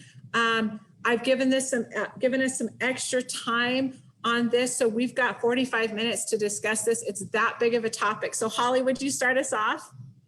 Hi, Sarah. Good afternoon. Thank you. I'm Holly Velasquez-Horvath. I work at Xcel Energy, and I oversee the state affairs, community affairs, which includes city and county government, our local economic development, and all of our social investments here at Xcel in Colorado.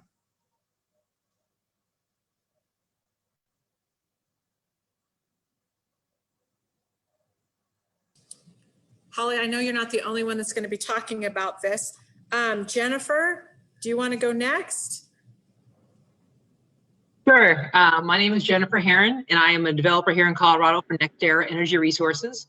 I've met most of you all at some point in time here, or worked with you at many a COSA hearing or a COSA meeting or hearings at the local community. I work on the wind and solar side of the house, and I have with my teammate here, Nathan Kaiser, who's working on the solar and battery storage projects. And we are really happy to be part of this group and working with all these different organizations to help bring renewables to the forefront of Colorado, and not just renewables, making it an efficient and really supportive projects out there. With some of the newer things that are coming out. It's not just the old bread and butter wind and solar. There's so much more coming out there, and we're really happy to be out there with everybody, bringing this to the customer and making it cost effective for the Colorado communities. Thanks, Jennifer. Thanks for being at the table. And Sarah Carlisle, I see you're there.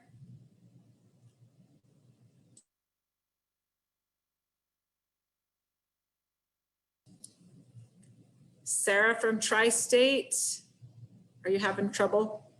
Who else do we have from Tri-State to talk about this? Okay. I know Sarah's on, but she's having some trouble, so we'll get to her in just a second. Holly, can you start us off by talking about, well, here's what we're doing. We're talking about what you're working on, but this is a big deal. And we're asking everybody to just talk a little bit about how what you're doing is going to benefit the consumer, help build Colorado's economy, and expand Colorado's infrastructure. Oh, and Mike, you're going to talk a little bit on this transmission as well. So Holly, before I kick it off, let me get Mike to, he's been very quiet for this whole day. So we'll let Mike finally get a word in. I hardly say a thing. Shucks. Thanks for calling me out of my shell. Hey, Mike Kruger, and with COSA, and we're excited to see Xcel's transmission plan and what they're trying to do to unlock a whole lot of potential in South and Southeastern Colorado for solar. And so we're excited to see this come aboard. It obviously won't be without a bunch of work on Xcel's part of what they got to do, but we think that this really does open up hundreds of millions of dollars of investment opportunities through the counties there. So we're excited to be on board, and it's I think Xcel and the industry will probably work pretty closely on this, but it wouldn't be our relationship if we didn't have some disagreement. So hopefully we can spice it up today. Oh, it's gonna get rough when we get those disagreements. We're selling tickets for that as a fundraiser for Action 22. So one more time, do we have anybody from Tri-State that is on? I saw Sarah Carlisle for a second, and now I've lost her. So Holly, I'm going to kick it back to you to talk about this plan and how you're collaborating, because I think this is a big deal.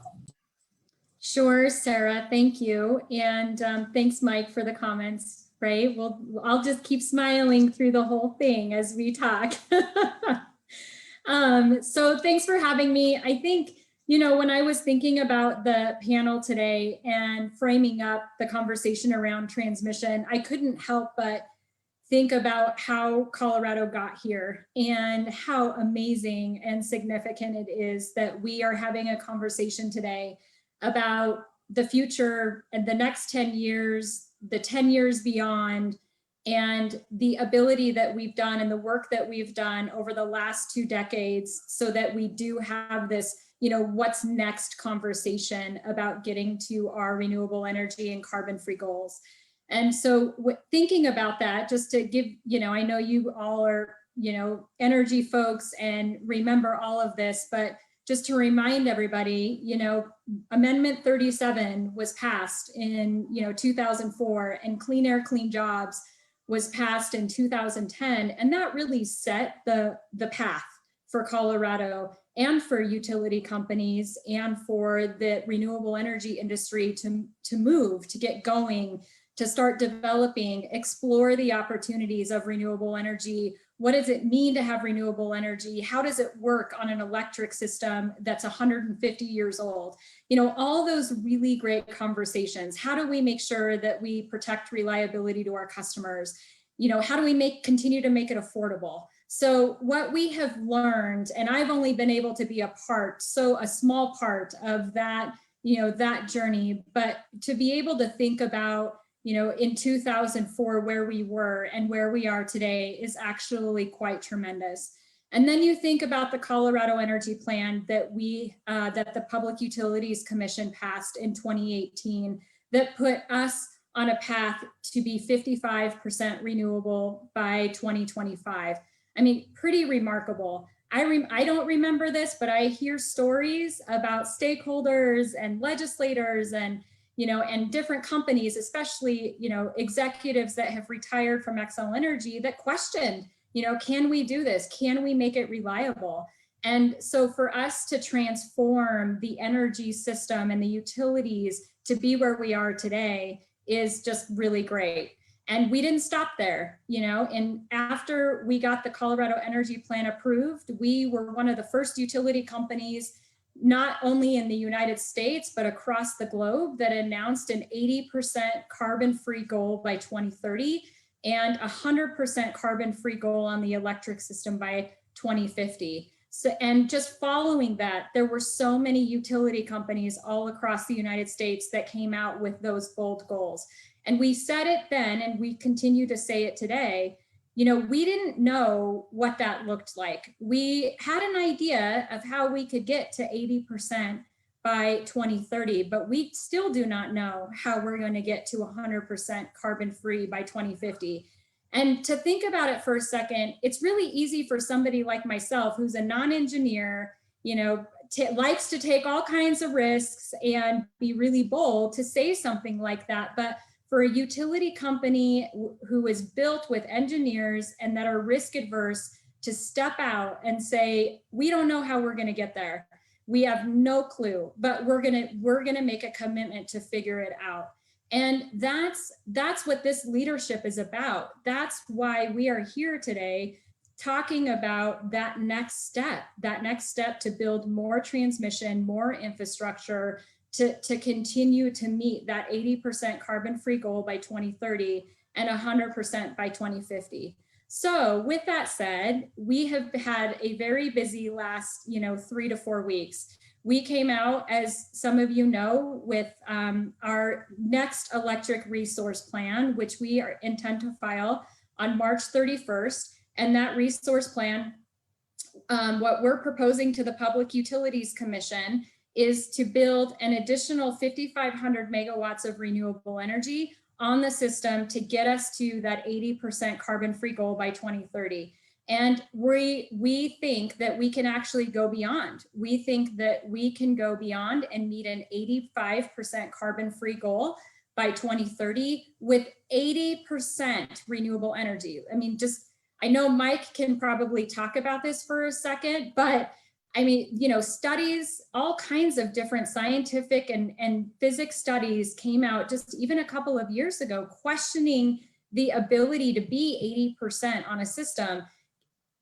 And it wasn't just about being 80%. It was when you think about being 80% renewable energy, making sure that utility bills stay low and cost effective for our customers, in addition to making sure that we continue to have reliability. That's where all this that's where this stuff really is remarkable and makes sense. It's not just being a renewable, it's not just having the renewables, but it's really thinking about making sure that we are keeping bills low and keeping the system reliable. And we are saying that we can do that. But we also said recently that with all of that 5,500 megawatts of renewable generation, we do not have the transmission infrastructure in Colorado to build, to make that happen. We don't.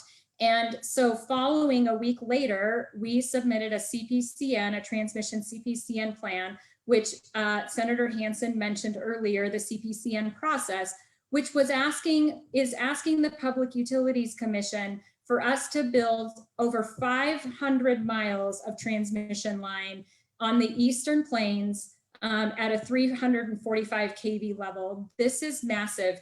It is going to reach from Weld County. It's going to go east. It's then going to go south. We're going to go into Lamar. We might go a little south of Lamar, and we'll go, you know, we'll cruise over into the Pueblo County. And then in addition to that, what I think is actually, and I don't know if this is right, but I feel like this is the first time that I am aware of this. It wasn't just about what XL needed. It was about what Colorado needed.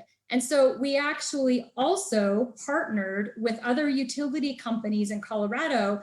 One, hopefully, you know, is Tri-State. I know we're still working through some logistics on that, but it's not just about us anymore. It's about Colorado as a whole. And so bringing in the other utility partners to join with us in building this transmission line so that not only XL can hit that 80% by 2030, but also enable the other utility companies in Colorado to meet their goals as well. And that's what I think is most significant about this transmission line. This transmission line solves for us getting to that 80% by 2030. And now what goes beyond 2030? That's still a question, right? It's really, you know, the renewal, it's like us saying 100% carbon free by 2050. We're not quite sure how we're going to get there. And so we know how we're going to get to that first goal. We know it, we filed our plans, we're on a path to make that happen. So what happens after 2030, I think is what's really an important conversation right now. And I don't believe that we should take that conversation lightly because there are so many stakeholders. There are counties that we have to have a conversation with. There are other utility partners. There are other stakeholders and partners like COSA, for example, Nextera, who is a major partner of ours and builds a lot of our renewable energy infrastructure. So this is about a conversation with everybody in Colorado about what's best for Colorado. And I think we're just at the point now where we understand how we're going to get to 2030. So we should start talking about how we go beyond that. But it's got to take all of us sitting at the table together and really trying to understand what that looks like and what's good for the industry, what's good for the utility, what's good for IBEW, what's good for our customers. And that is really, I think, at the crux of why this is so significant and how much opportunity we have to figure this puzzle out to make sure that we're moving into that quote unquote next generation of energy to get to those carbon-free goals.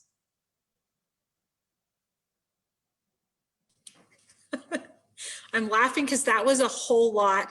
Holly was on the Action 22 show the other day. And so I've heard some of these things already, but a lot of people haven't. Holly, would you talk a little bit about who you are partnering with on this?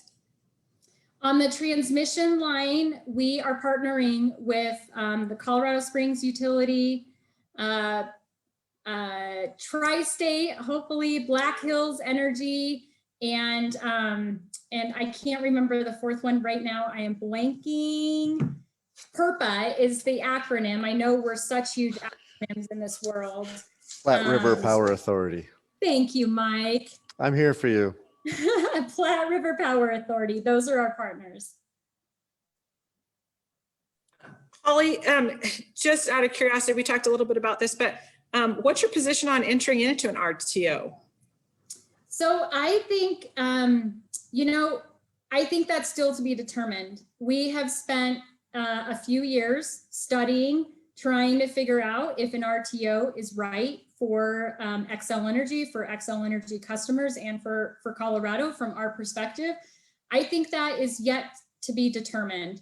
And I think, one of the concerns that we have raised in working with Senator Hansen on his legislation is that definitive mandate of requiring utility companies to be in an RTO by 2030.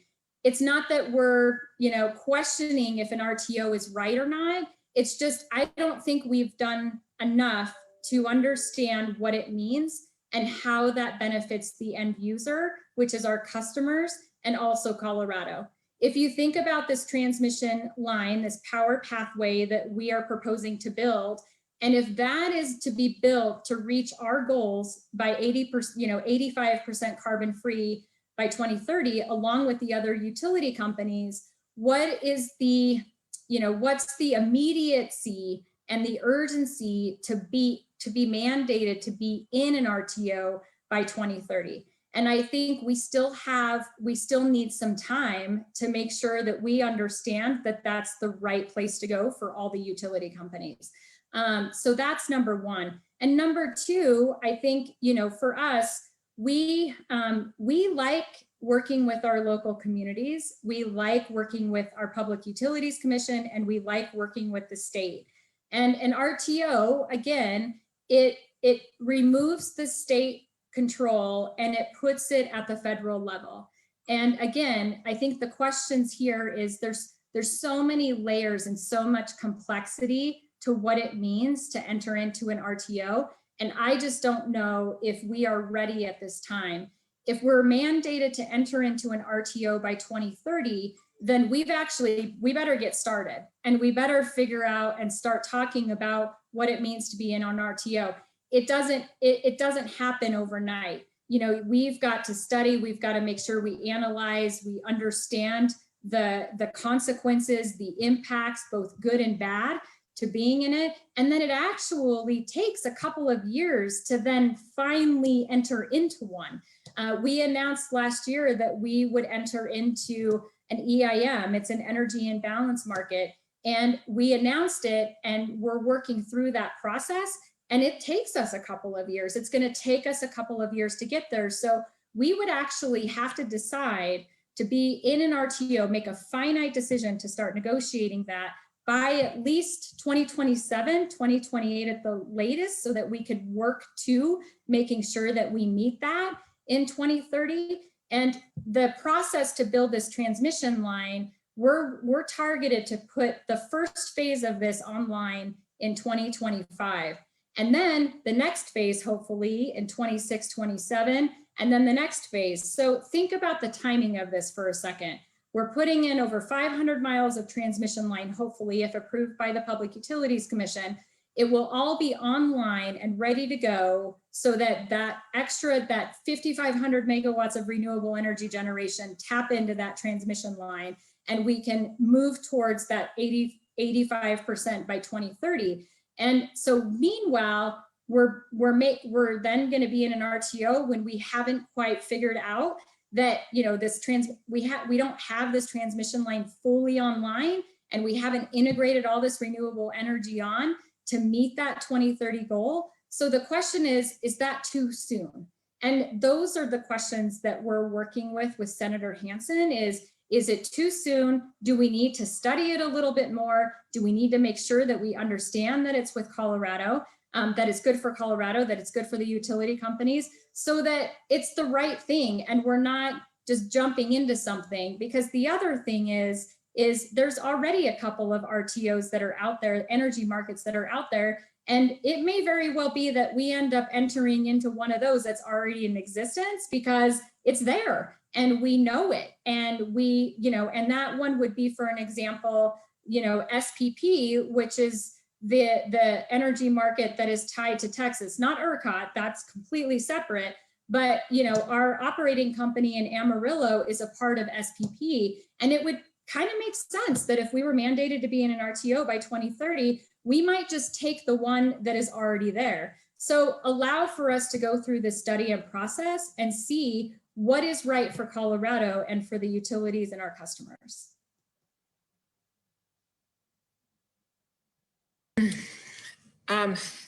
Holly, thanks.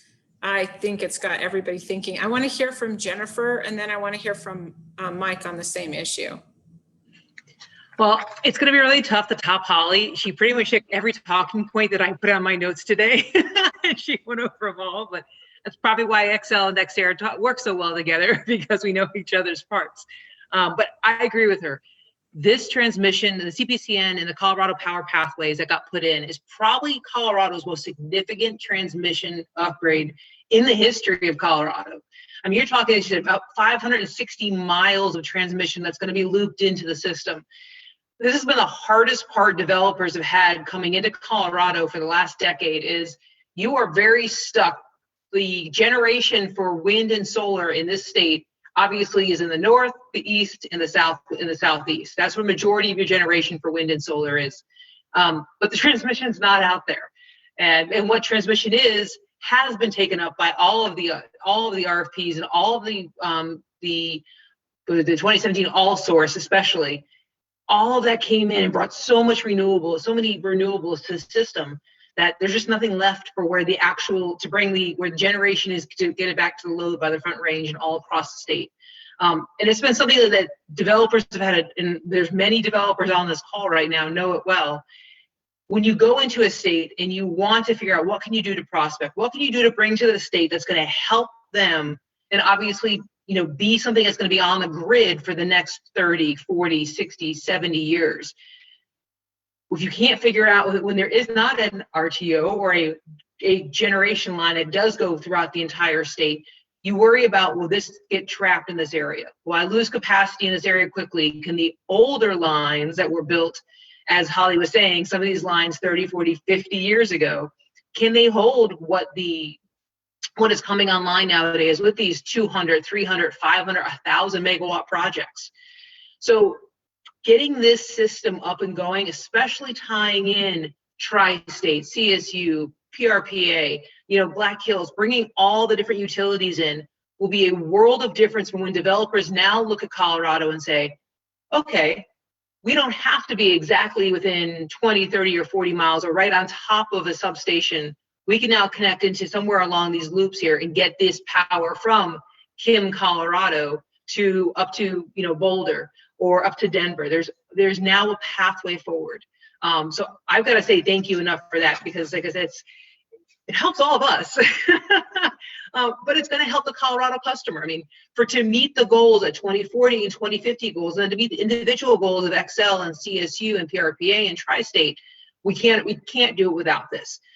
So it's a really, really important portion we need to do. And especially because as Mike was talking earlier about battery storage, and Mike talks he jokes about the 4 megawatts, getting all excited about 4 megawatts. Well, Mike, I want you to know, and because of Excel, we will be building North America's largest battery storage project down in Pueblo County with our Thunderwolf and Neptune projects. Those are going to be 100 megawatts and 125 megawatt batteries on top of 200 and 250 megawatt solar projects. So for a whole week or two, Colorado will lead the nation. And Arizona is going to take us over in about 2 weeks after that. And then Florida takes us back with NextEra about a month after that. But for 2 weeks, Colorado is going to run the whole nation. So Mike, you will have the biggest battery storage anywhere there is. I will make commemorative t-shirts. You just got to be sure to wear them really quickly and a lot. As soon as they're printed. But and I never want to go against XL, never want to go against any of our associations, but obviously we agree with Holly. We want to see some version in the future of, maybe an RTO. And she's right. Do you go CAISO to the west? Do you go SPP to the east? Do you create your own, RTO right here in the state of Colorado? Because that is the one tough part that this state has, where it's worked in the past, because you go directly into XL's queue, or you go directly into Tri-State's queue. You kind of know how the system works. But as we're starting to mirror more of the SPP and the CAISOs and the WEX processes, knowing what's in the future for developers will only help to bring the prices down low, because we can plan out what we do at the 5-year point, the 10-year point, the 20-year point, and what we can offer with the newer technologies coming out. So it's not just, as you guys mentioned, it's not just battery storage, wind or solar, or even battery. There's hydrogen out there. There's pump storage. There are so many new things that we didn't talk about 5 years ago, and we probably won't know that we're going to be talking about 5 years from now. So there's so much coming out there. To have this system be able to work integratedly throughout the state, and maybe, as you mentioned, maybe you get into working with New Mexico or Kansas and working with the different, RTOs and different systems out there. I think this is going to be a game changer for the state of Colorado. First, with the Colorado Power, the Colorado Power Pathways, because like I said, that is just huge in itself. To be able to put this one, it's a 345 kV double circuit loop around. I mean, this is just, again, I'm a happy camper who we built Bronco planes, and now we're building Nile, and we've got Thunderwolf and Neptune coming up here. I mean, this is great for, I think, the customer and the consumer to lower the price, not just for the bills today, but you can be able to see and guarantee where their bills will be for the next decade. And then you're right, Holly's right. You've got to figure out what is Elon Musk going to come up when he goes up to Mars and finally gets that, that Corvette or whatever it was that went to Mars. When it comes back, what did he find? What is out there that is going to be the new thing we're not thinking of for 2030 and beyond? So we are really, really happy with the transmission. It's a well overdue, much needed upgrade to the system. And we think that this is just the beginning. We truly believe there's a lot more transmission upgrades that will be needed after 2025, when this goes into the system itself, and actually, helps the grid come back up with all the new gigawatts that Holly's talking about and Tri-State's talking about. We think because we really even haven't talked about what do you do in the west side of the state. That's where it's even harder transmission issues we have to figure out. And that's where you could put some of these community solar, smaller solar projects, or pump storage, or whatever is coming in the future. And so I think this is a great first process. I think we need to support as much as we can to help get this transmission gen tie for the Colorado Power Pathways approved and going for the system. I think it's good for everybody, and it's really good for the customer. And I think it's going to help keep Colorado in the top of the renewable industry for the next decade, and obviously help continue to keep our country energy independent, which to me is, as a 10-year military veteran, I will take all day long if we don't have to fight any wars to bring stuff against people. You have to bring power here. We can do it all right here, and we can just look and just kind of laugh at everyone else because we've got it. We don't have to go anywhere to get it. I'm all for it. And that was my non-PC part, and because Senator Hansen is on, so I can't get in trouble. Thank you so much, Jennifer. We're going to hear from Mike, and then Sarah Carlisle is up in Denver, and she's had to call in because probably the storm's already hit. So Mike, tell us your thoughts, especially on RTO, and then we'll turn it over to Sarah, who's calling in. Sure, I'll be quick. I think Jennifer and Holly have done a really great job. From industry's perspective, we think that the XL Power Pathways is necessary, but not sufficient really to unlock all of our renewable potential. We have amazing resource for wind and solar. And I think by building this power pathway, we'll be able to spread that wealth out earlier. I talked about that a little bit earlier, that otherwise without it, we'll end up with just 5 or 6 counties being where all the wind and solar gets placed. This opens up another dozen to 15 counties that will be able to do that. And I hope that the folks on this call or on this webinar as well that are listening on Facebook, know that I believe it is certainly industry's plan, and it's probably XL's plan, to ensure that you're not just hosting the transmission towers, but you're also then open to having some solar or wind in your backyard so that you can get those tax payments, those lease payments. It's not just this sort of thing that passes by on the road, but instead you know that your local community is benefiting from it. And I think that combination of what Xcel is trying to do and then what industry is trying to do to meet the carbon-free future that we all know we got to get to is really the kind of hand in glove partnership we'd like to have, and certainly ensure that the local communities are also benefiting from that.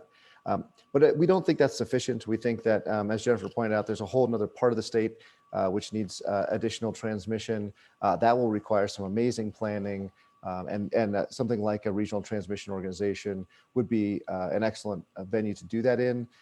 Additionally, we will have excess for a large part of the year. I mean, this is curtailment is a real problem. My guys get paid when they sell electrons, and if there's no demand for those electrons because there's too much energy on the grid, they lose money. So having an RTO where we could send and export our the free energy that falls from the sky to a cloudy Wyoming or to a windless Kansas or down to New Mexico on the 3 days a year that they don't have sun.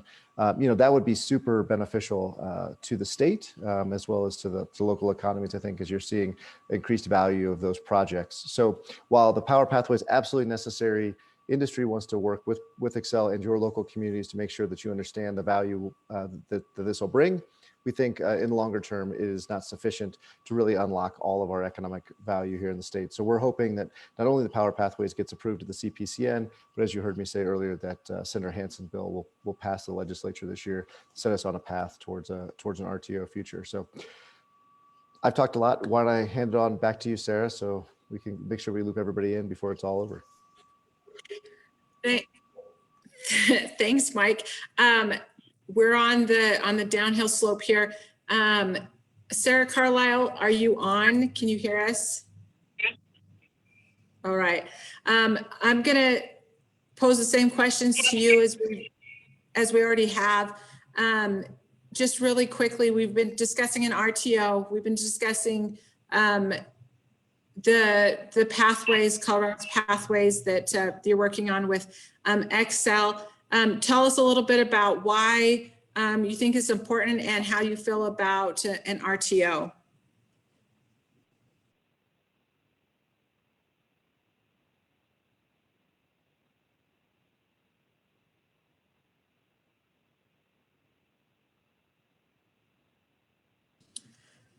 Okay, she's saying she's in the waiting room, but I don't have. Scroll up to the top of that. Okay. It is at the top. Oh, Sarah, I'm sorry, I'm not getting you. So let's do this really quick. I'm going to give Sarah a chance to call back in if she can.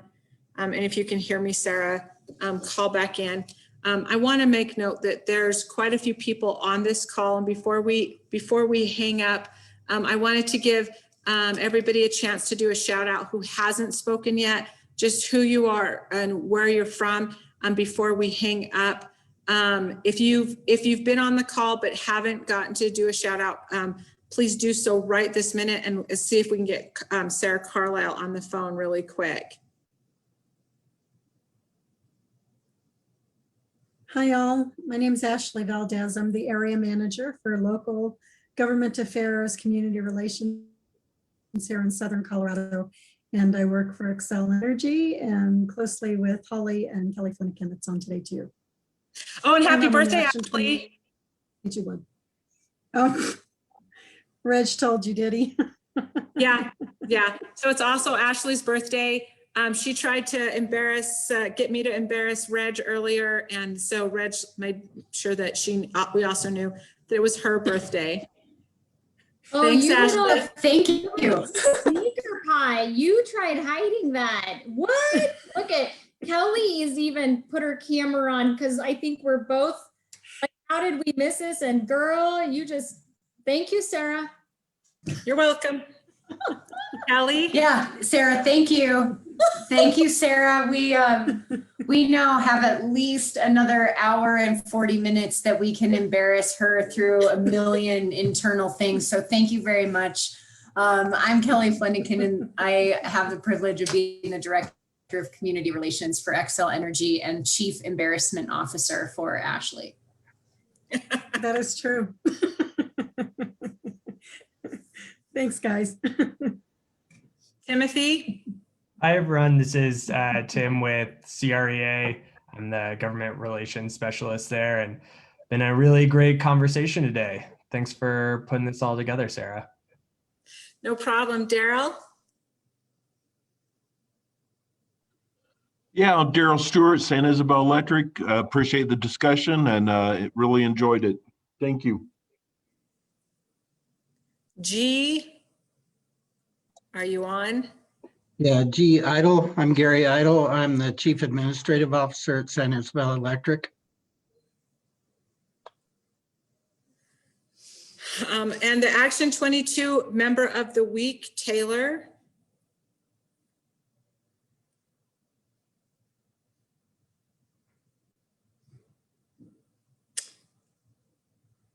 We can't hear you, Taylor. I'm going to make fun of Taylor for being double muted. Because he's on here twice. He's on his phone and he's on there. It's only been a year. Zoom is hard.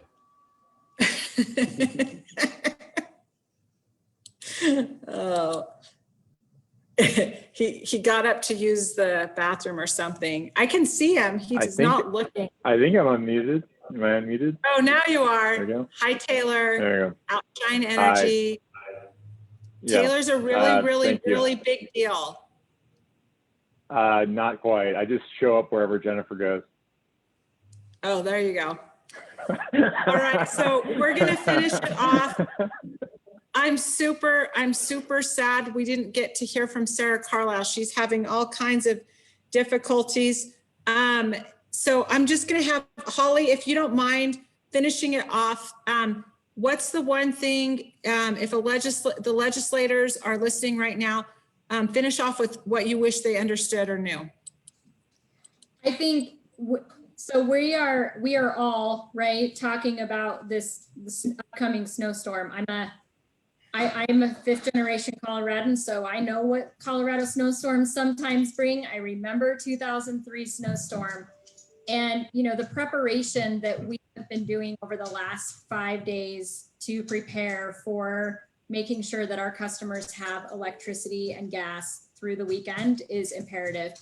And when our transmission lines malfunction, or our distribution lines fall down because of tree branches, our customers, our representatives, and our stakeholders all know who to call. And we then dispatch our emergency response electric workers out to repair all of those damages.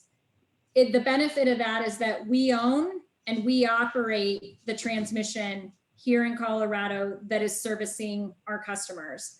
So I think the next question, and one of the more important questions for any legislator or stakeholder thinking about an RTO and thinking about what the future of transmission looks like for Colorado, it's who do our customers call? Who is accountable and responsible to making sure that the construction and the jobs stay in Colorado?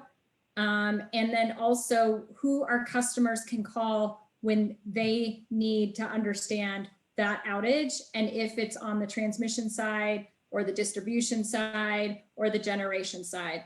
That's a benefit that I believe is really critical to us and to Colorado and to our customers. No one else is going to say it better than that, Holly. Thank you. Thank everybody for being on and doing this and buying in. We will do as much follow-up as we can. You'll be able to find this on the Action 22's YouTube channel, on our shows, Making Action Happen YouTube channel. And anything else, any other questions that you have, just let us know and we're happy to answer them. And if we need to, we will do a follow-up to this really great summit. We appreciate you all so much, and we appreciate you making sure that we're staying warm and the lights are on. Appreciate you guys. We'll see you next time. Thank you, Sarah.